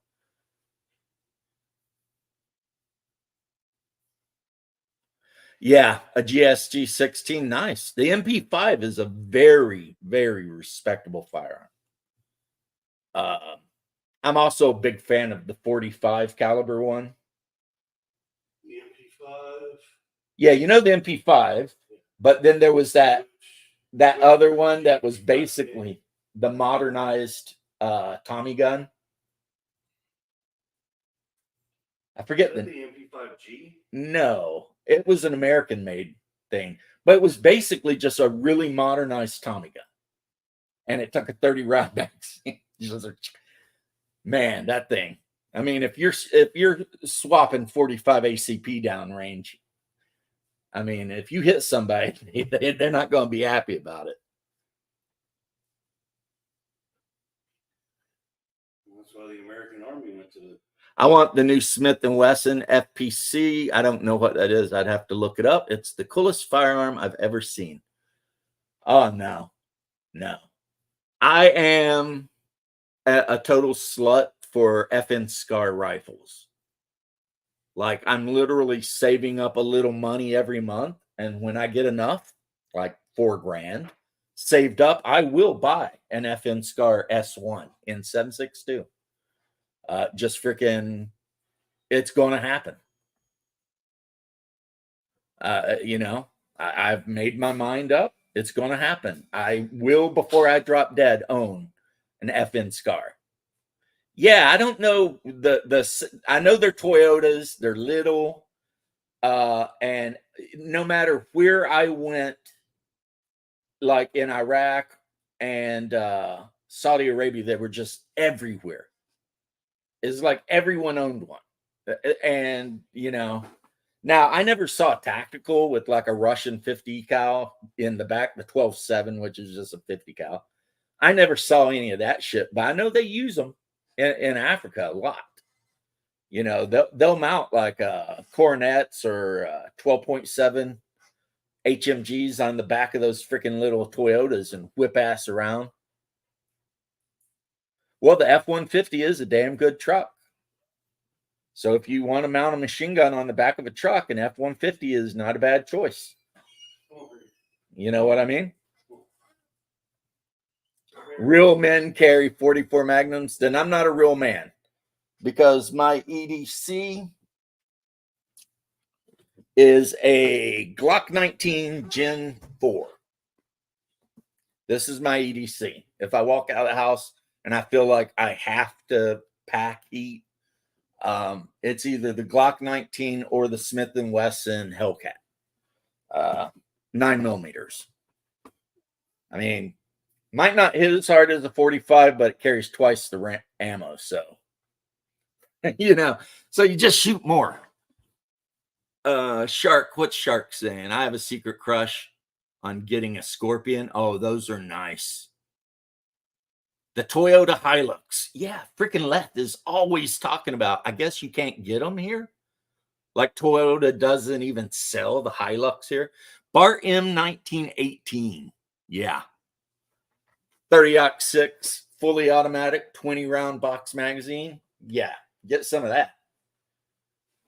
I mean, I don't know if you could fire it from a standing position and hope to hit anything over 30 yards away, but if you're in a prone position, firing that thing from the bipod, you're going to eat people up.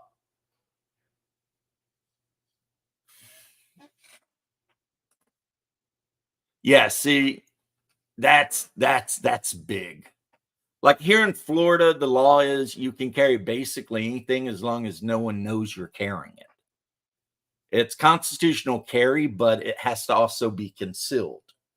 Whereas in my home Commonwealth of Kentucky, where my heart and Rodinia are, you can open carry, concealed carry. No one gives a shit, whatever. I mean, my pop walks around our property with a freaking judge in a holster. You know, goes to the store if he needs to go to the store to pick something up. He's got that judge in the holster. Nope. No one even blinks, you know, it's like just not a thing.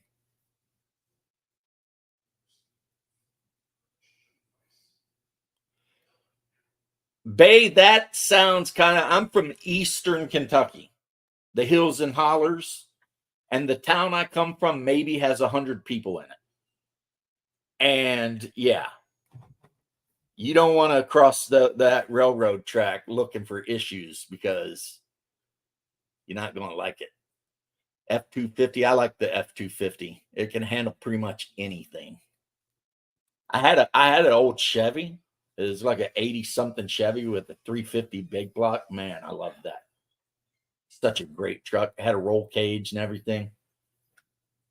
Then my brother didn't keep an eye on the oil and seized the engine up. If I'd been smarter, I would have kept the truck and just bought a new 350 engine and dropped in it. But I don't know. I'm starting to get really partial to a late 2000s big white with Trump written on the sign of it. Kind of goes around and picks trash up. Garbage truck. Yeah, that's funny. I tell you, the new outrage on Twitter is that the people broke into that guy's apartment and stole his squirrel and killed it up in New York. Apparently, this dude had a pet squirrel named Peanut. He'd had it for years. And some freaking liberal white Karen turned him in. And whichever department does stupid shit came to his house, came in and took the squirrel and euthanized it. And it turned out the reason she did it, she admitted, was because the squirrel had more Instagram followers than she did. Oh, yeah, Twitter exploded. And then some people were like, you Americans are crazy. You care more for a squirrel than you do for, minorities. or no, the funniest one was you get more upset when the cops kill a squirrel than you do a black man. And someone posted, well, the squirrel was innocent. It was like, Woo! Getting edgy over here. That's some edge right there. You could shave with that edge. Like, wow.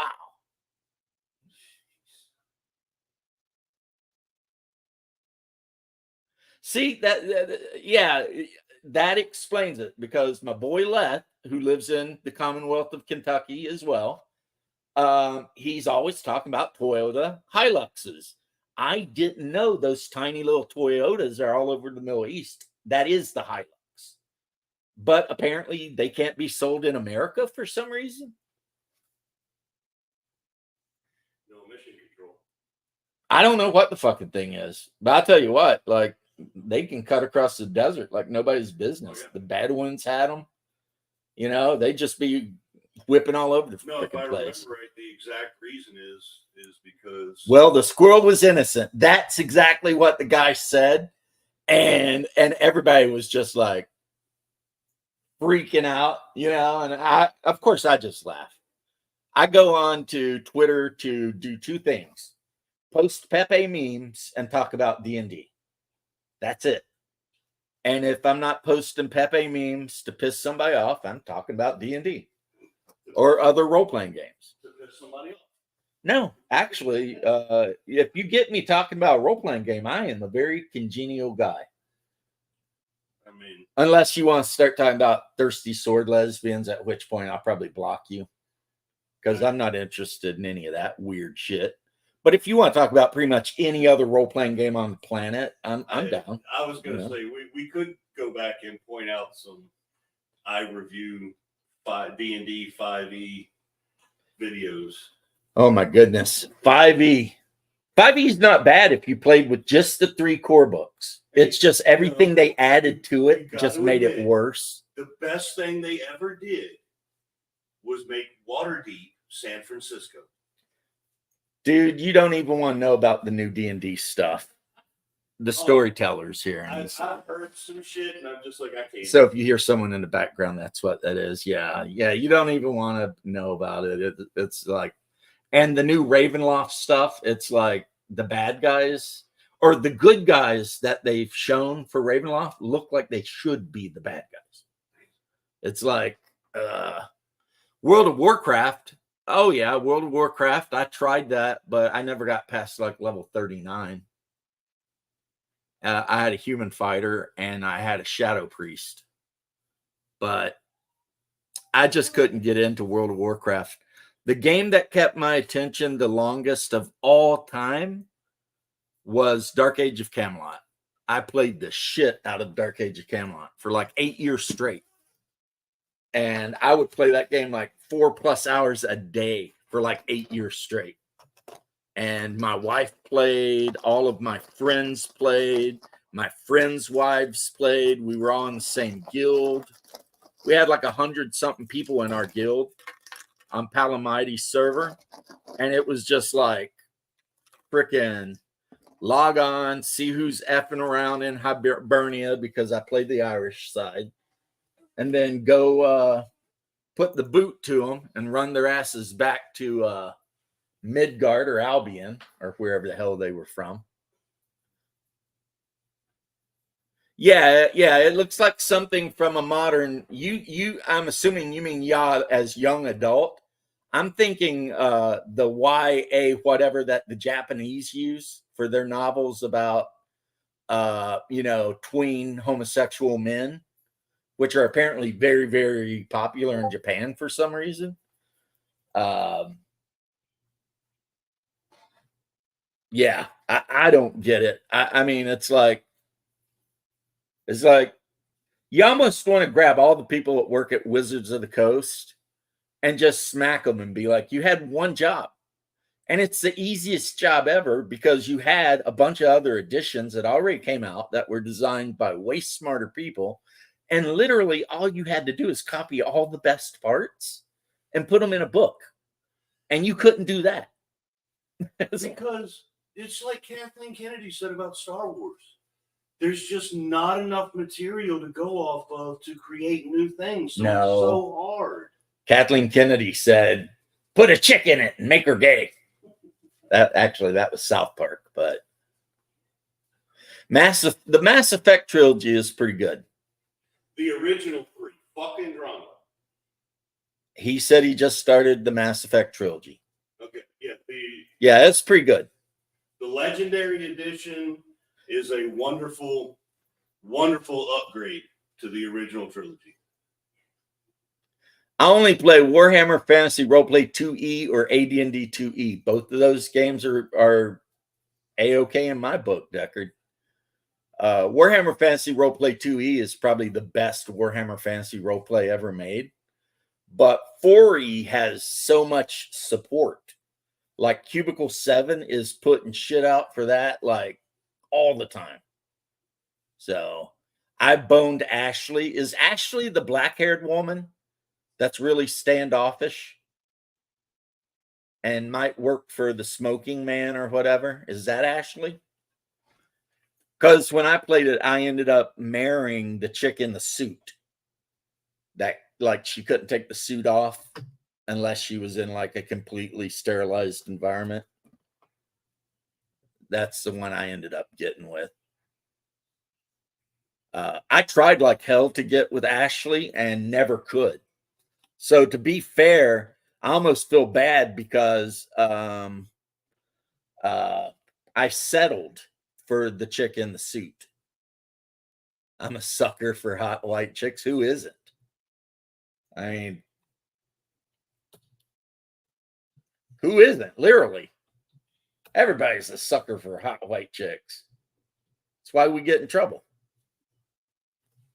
But, and for those of you who can't tell, there's Twitch people talking too.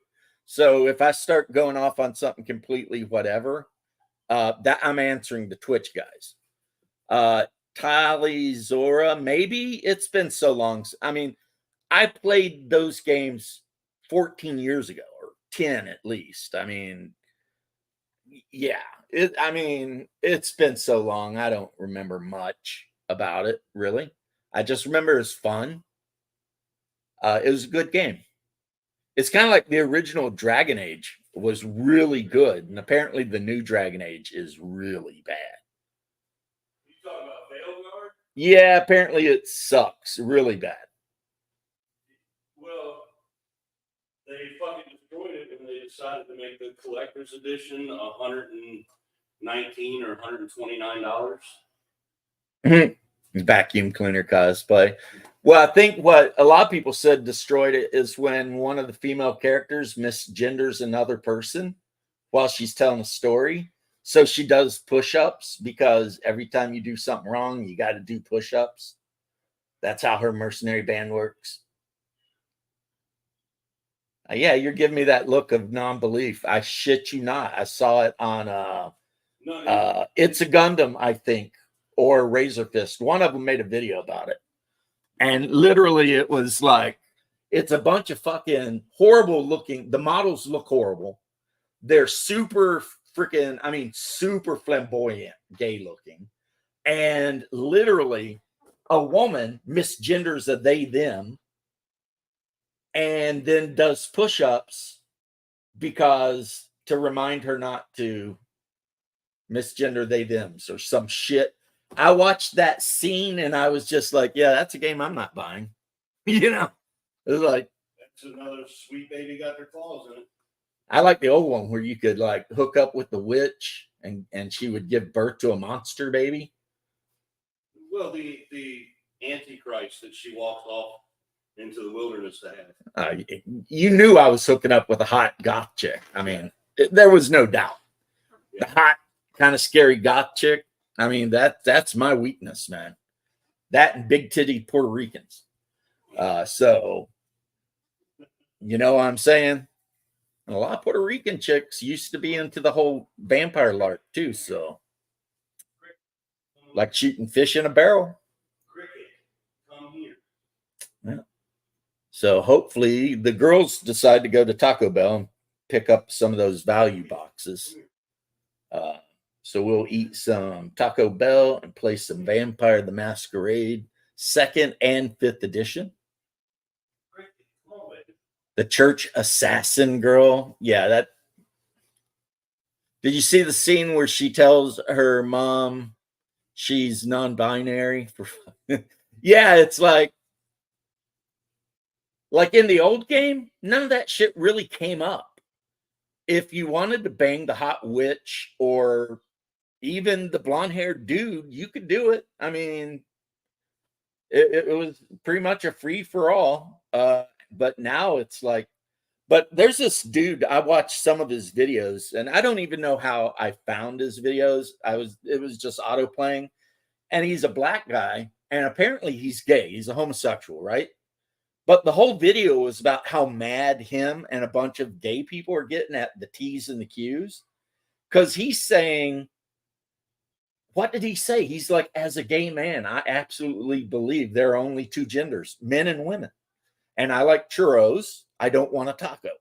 So if you're a trans man, but you got a taco, don't bring that shit towards me. And he's, he's like, because I'm like, yeah, I don't want any of that. It was hilarious to hear him talking about. And he's like, plus, we don't mess with kids.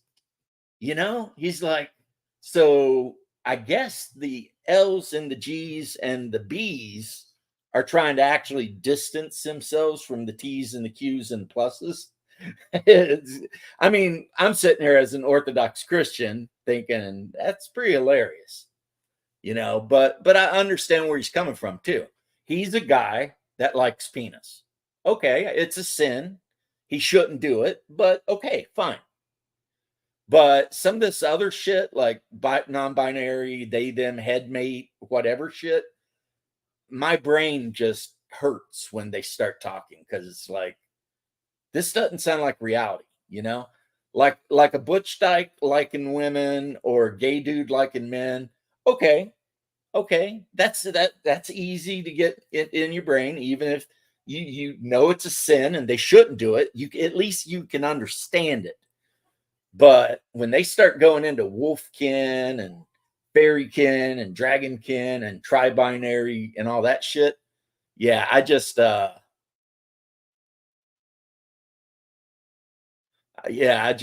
Arch is really cool and Gamza is really cool. And both of them have been catching shit from Warhammer wokies for years. Because those same people have invaded Warhammer 40K. And it's like, why?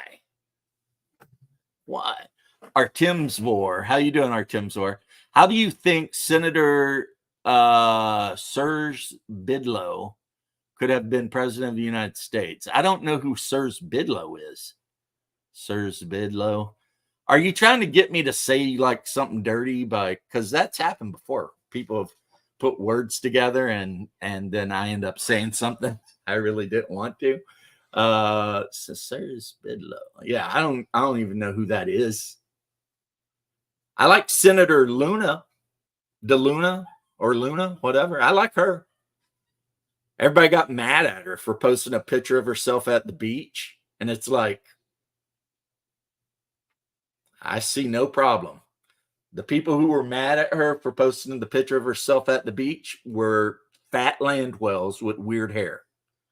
And they saw this woman who's absolutely knocked down gorgeous, and it pissed them off. And I'm just like, get over yourself, man. It's a beautiful woman. We all can't be beautiful. Look at me. I'm not beautiful. I'm like on a good day, a 3 or 4 out of the 10, right? The only reason I could even get chicks is because, one, I hung out at a LARP scene and I was very masculine and built. So I was competing with, nerds, vampire nerds. So the chicks that really wanted to get riled out, they were coming to me because they could smell that testosterone, right? And then as a firefighter, because turnout gear with the red suspenders is like +5 to charisma. So even somebody who's below average can get chicks if you're a firefighter. And of course, before that, I was in the Army and women love uniforms. So yeah, Luna is a freaking smoke show. And they're trying to get her to apologize and shit. And it's like, she's at the beach with her family in a bikini. You're just jealous, right? And I've had somebody be like, are you lusting? It's like, I'm not lusting, but I know what beauty is. Like, God gave us eyes. I can tell what a beautiful woman is without lusting over her. You know, I can tell what a handsome man looks like, and I don't give a shit if people call me names or not. I think Ryan Gosling is an incredibly handsome man, and he did a great job in Blade Runner 2047. And nobody can convince me otherwise. And I'm 100% comfortable with my masculinity saying that. So there you go. Yeah, the best thing too, one thing you'll notice is all of the hottest chicks are right wing, and none of them have penises. So that's really why you want to get with a right wing woman, because they tend to be way more attractive and they don't have penises. Unless you're into that, in which case, you know, it's a sin, but hey, I'm not here to tell you how to live your life.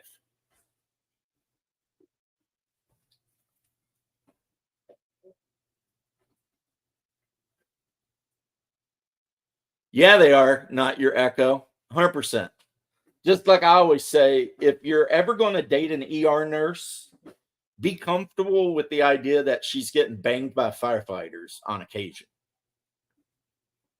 Now, any other nurse, like if she works on one of the other floors taking care of cancer patients and shit, you're safe. But if she's in the actual ER, yeah, she's getting ran through. It's something about the danger and the, you know, death all around. And then some sweaty firefighter comes rolling in on a call, and they go into a supply closet and he knocks it out real quick. And then boom. Easy peasy lemon squeezy, man. I've seen it a million times. Not a million. That's way too much. I'm obviously being hyperbolic. That's about 20 times. Hey, what's up? Blair White has a penis. Other than the fact that Blair White has a penis, though, she's a kind of pretty boy. I mean, She didn't go through the whole. No, I don't think she went through the full surgery. I think she still got her willy, but you couldn't tell. Like if somebody just showed you a picture of her, like I totally think that was top on and shit, you wouldn't be able to tell. But I mean, they got like, I think they did bone surgery and like shaved her chin and remodeled her face and all kinds of shit. She's a pretty boy, yeah. I'll admit it.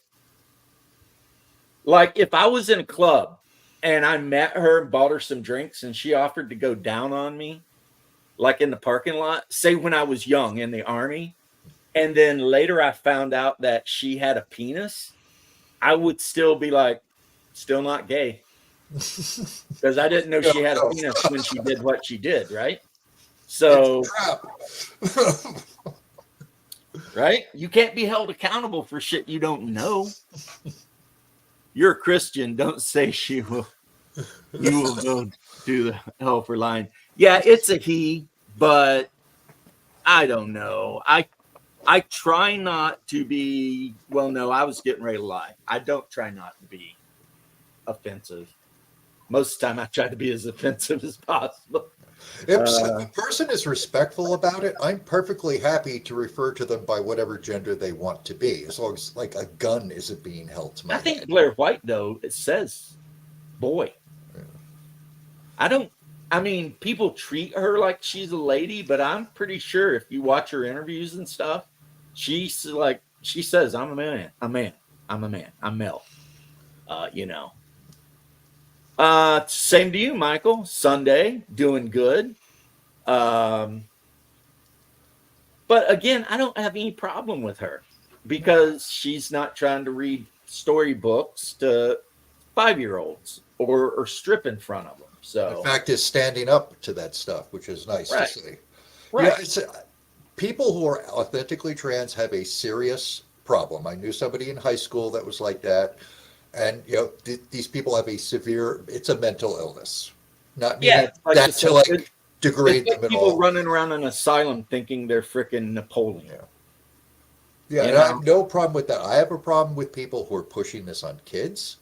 I have a problem with people who are trying to force language changes on other people. that stuff I have a problem. I have no That's issue the issue. Yeah. against It's like- anybody, what anybody's going through personally or how they want to live their life. I have no problem with that. As soon as you like put a gun to my head and say I will speak in a certain way, or you start messing around with kids, then a line has been crossed. That's what I was saying. This shit happened so quick too. It was like Yeah. everything was normal, and then a decade later, everything was crazy. Are you familiar where gender theory originally comes from? It's quite fascinating. Wasn't This it a guy- Canadian pedophile? It was a named guy, a doctor named John Money. Cash or something like His that. guy, his name was John Money. There was Money. these two boys. One of them, their penis was destroyed in a machine, in the machine, that circumcision machine, because it was like turned up way too high. And the parents, of course, are devastated. And they hear about this guy on TV who's like got this gender, who came up with gender theory. It's like it's all performative, and if you like raise a child as the other, they'll just mold to that perfectly. So they brought their kids to this guy, and they did the surgery. Didn't tell the one that had been transitioned to female. Told him you're a girl from the time he was like a child, and the whole time this guy, he's like meeting with them. He's making them perform sex acts with each other. Didn't like one of them end up like actually They removing themselves from the They system? both killed themselves. One of them, the one Oh, who's transitioned, cut his own throat.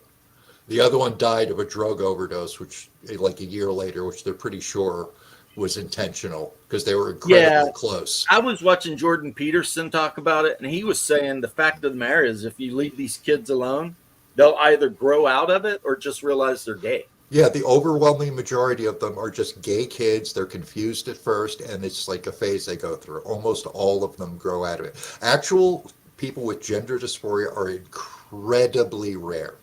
It's an incredibly rare condition. Bay, you are 100% right, because we all know God is good, and in order for God to be good, God has to be just, and in order for God to be just, that means that sin has to be answered for. Yeah.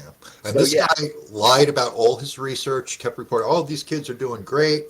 They weren't at all. The one who was transitioned never fit in. All the girls in school like constantly made fun of her, called her cave woman and stuff, because he was a guy. It was a dude.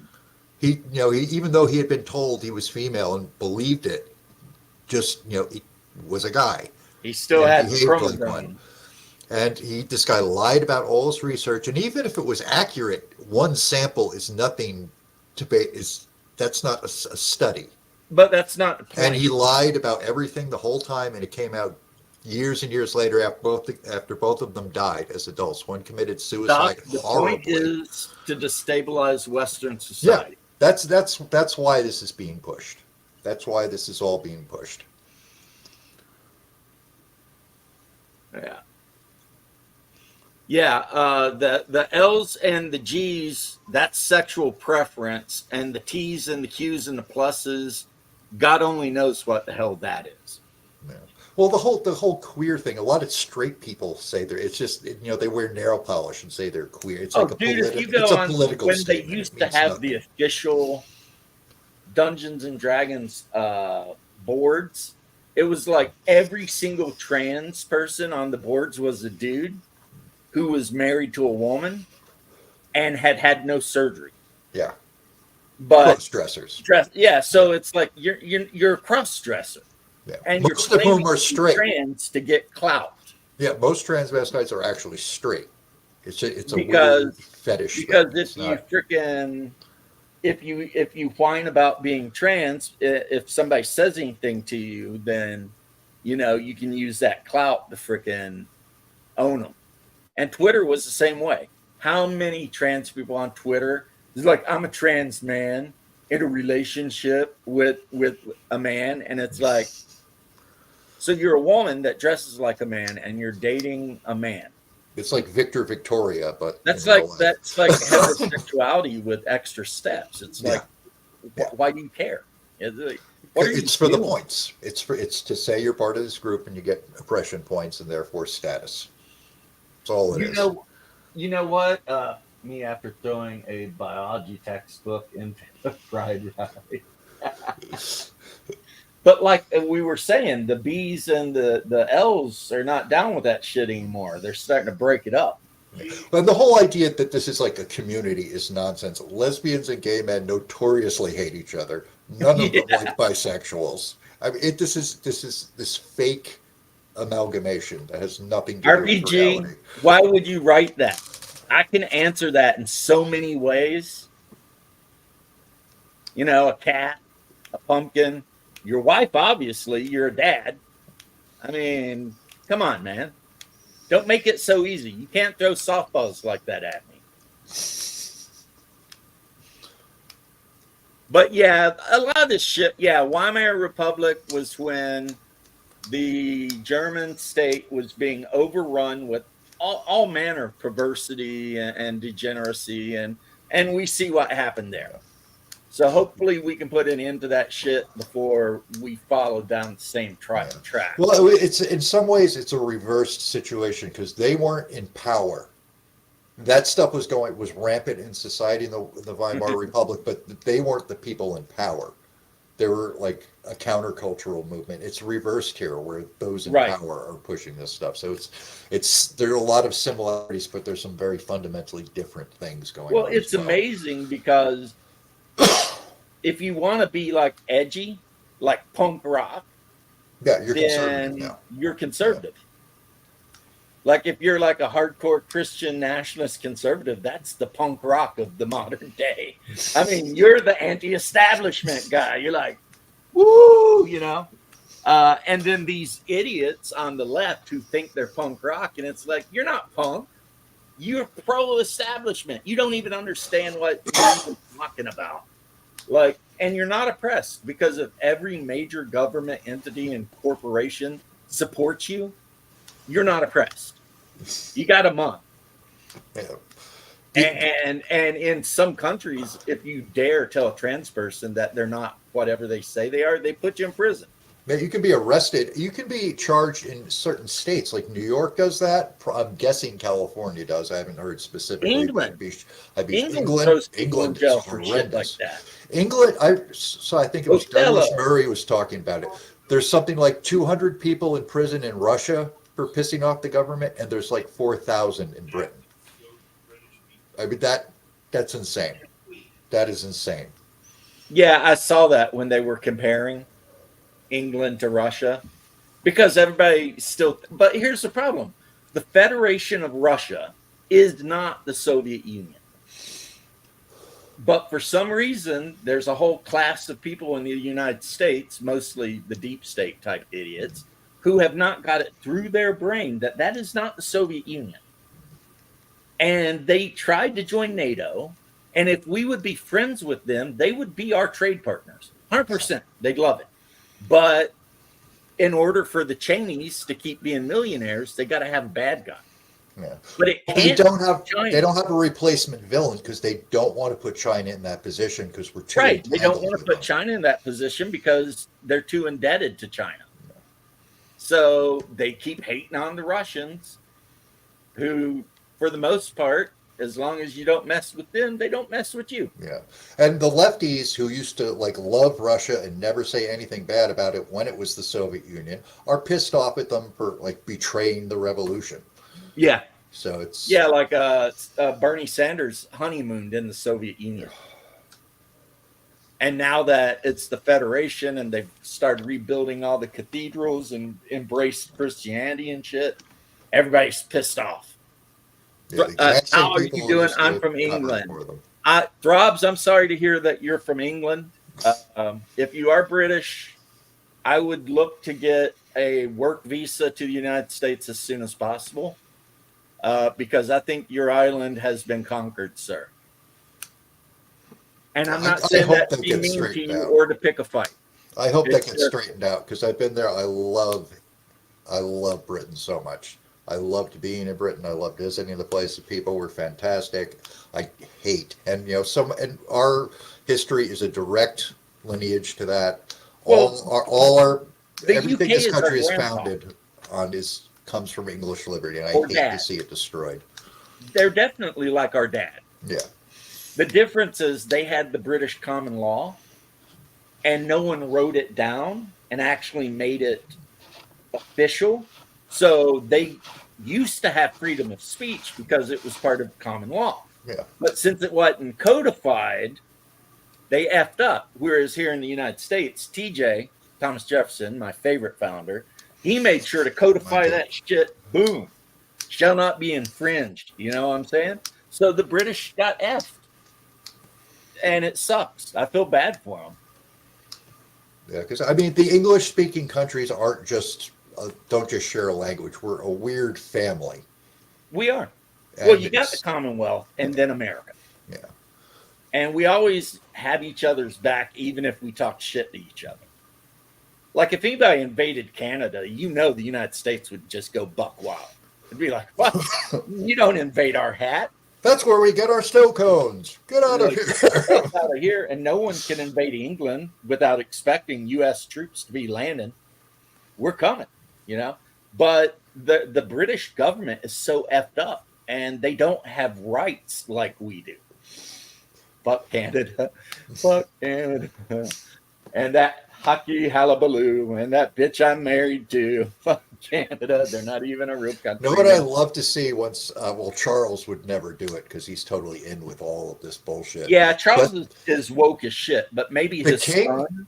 The king actually has the right to dissolve parliament and assume direct control. It's never been done, but they Well- technically have that right. Who they got? William up next? Maybe. Yeah, maybe William's when kinda Charles passes, the he's younger already brother's old as mess. frickin' dirt. Yeah, the younger brother is a fucking idiot, but William seems to have a good head on his I shoulders don't for the know most what part. that woman did to Harry, but she fucked him up. I mean, He'll do I don't anything know for if her that's privacy. like the best vagina that ever existed on the whole planet, but she effed that dude up so Yeah. bad. And he used to be the cool brother too. Yeah. The one flying Apache missions in fucking Afghanistan, you know, and all that kind of shit. And now it's just sad, you know. It's like because a lot of Americans kind of look at the British nobility and kind of have warm feelings for them, even though we don't. Yeah, we have a very weird relationship. But we're still with- like interested in it. Yeah. You know, it's like, you know, yeah, poor Harold, who apparently was at a Diddy party. So, was the Afghanistan invasion a good idea? Hell no. No, that was the Cheneys making millions of dollars, sending idiots to go die for nothing. People have been and invading Afghanistan when we for knew- 1,000 years, and it's never worked. We knew, yeah, you know who's the only guy who, there's a couple guys that conquered Afghanistan. Like Alexander the Great, I think, was the last one to Alexander actually the Great pulled it off. conquered Afghanistan. He married one of their women. But, and then Tamerlane Okay. conquered Afghanistan and then created the Mughal Empire in India. But other than that, yeah, you know. That So, place- yes, What do they call it? The graveyard of armies? was the trail into Iraq for oil. But we shouldn't have even been in Iraq, honestly. No, there was no reason for that. That's And I just spent time in Iraq. I'm a combat vet. I went to Iraq with an infantry unit, 3-7, Cotton Bellers by God. And I'm telling you right now, there was no reason for any of that shit. It just got a bunch of freaking Warhawk neocons, super rich, and now they're backing the Democrat candidate. yeah. And they didn't even really care about Iraq. They're using that as a stepping stone because they want Iran. That's the thing they got the freaking. Do you know what the difference between Iran and Iraq is, though? Well, there's Sunnis and Shias for one thing, but It's even, some people might say this is a racist thing to say, but Iraqis are Arabs. yeah, and the Persians. Iranians are Persians. Persians don't surrender. That Iraqi learned that shit during the Iran-Iraq war. That them they do not surrender. They will dig trenches and have 10-year-olds out there. Iraqis, as soon as they start losing, will lay down their weapons and sit down and put their hands under it. I know. That's what they did when we were there. As soon as you killed a couple of them, they'd surrender. And I mean, you can't really be too whatever about. They were all conscripts. None of them wanted to be involved in that shit. But yeah, invade Iran. Them guys are not going to roll over. Hey, bro, breaking story. Democrats are about to release a new bombshell report Donald Trump in 1992 failed to return a rewind movie to Blockbuster. You Know who else doesn't return movies? Hitler. Hitler. Yeah. Like you know who else drank water? You know who else ate potatoes? That's so dumb. And here's what's funny: the Madison Square Garden that Trump was in wasn't even built until like 1960 something. Yeah, it's a totally new. It's been Totally rebuilt different like twice place. since then. You know, and it's like, And just yeah, the but I seem to insanity of remember it wasn't that long ago that you had Sturman or whatever in the Democrat Strom Party. And that Thurmond, guy yeah. was the Grand Kleagle of the Ku Klux Klan. Yeah. And Joe Biden was one of his best buddies. Joe Biden may as well have been wearing a Klan robe the entire time he was in the Senate. The shit that came out of his mouth and the kind of legislation he pushed. All that stuff, the omnibus drug bill was just like, which drugs do black people mostly do? Double the sentences on them. Yeah. It's just, So you catch a white guy with like half an ounce of powder cocaine and that dude gets a slap on the wrist. You catch a brother with like a tiny little rock and he's going to prison for 5 years. Fucking wasn't good. So Throbs on Twitch says it was all about the oil. Well, we never got any of it. And let's not F them all. Unless everyone is willing to go full on it, leave them alone. The problem with the United States is lately, since say World War II, we've been really good at getting involved in wars that we don't win on purpose. Because, I mean, let's be honest. If we had really wanted to defeat Vietnam, we absolutely could have. We could have nuked Ho Chi Minh City right off the map. That'd been the end of that shit. If we really wanted to win in Iraq, we could have crushed them. If we really wanted to win in Afghanistan, we could have crushed them. But we don't want to do that. We want to drag the war out 20 years so that the military-industrial complex has customers for their MREs, bullets, missiles, what the F ever. And that's what we do. and also just to destabilize the regions, just to keep like every time there's a secular government pops up in the Middle East, we make a point of wrecking it. Yeah. We've wrecked every secular government, and it's like, okay, Iraq. If you wanted to fix Iraq, you know what you do? You roll in there, you smack down anybody who talks shit, you destroy every mosque, you build churches, you start converting them to Christianity, and then in about 50 years, they'll be fine. You know what I mean? A lot of people just are not willing to say what the real problem with that region is, and it's Islam. Because Islam's not just a religion, it's a political ideology. Yeah. And as long as you're going to let them keep their political ideology, which is totalitarian by nature, then how can you ever like make them do anything? So you're not fighting a war with a group of people. You're fighting against a totalitarian ideology. And people in the West are so weak, we don't even want to admit it. This may be everybody. You ready? Food's here. I'm going to grab a thing of water they got out in the back of their car. But Tony said definitely he's not coming. Yeah, F that guy. And apparently Jax and Jason are having a thing. Well, I don't need to know about that, but yeah, I'm ready. Okay, guys. So as you heard, is a man is worse than rabies in a dog, Churchill. Well, he's not wrong. You know, you had the Mahdi uprising in the Sudan. I mean, it's been never ending. Yeah. You know, and what's funny is how they rewrite history and like the Crusaders tried to invade those lands. It's like, you do know all those lands were Christian, right? Yeah. For literally 700 years, every bit of the Middle East was Christian. Yeah. And they always leave out the fact that that was deliberately provoked by the Muslims because they were running out of steam. They couldn't get past Sicily and Spain. They wanted to invade Europe. So they came up with the idea, if we harass their pilgrims enough, they'll come here. Their supply lines will be stretched. They'll be in the desert. They don't know how to fight here. We'll kill them. And then Europe will be open for the taking. The fact that it didn't work out doesn't make them innocent victims. Well, yeah, there was like during the whole Crusades, there was like under 100 battles. If you count up every Islamic raid into Europe, it was like 700 plus.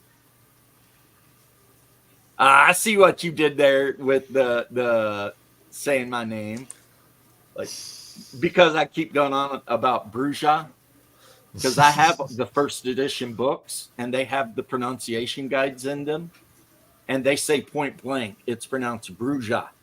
And if you play the first video game, which was Vampire the Masquerade Requiem or something like that, not Requiem.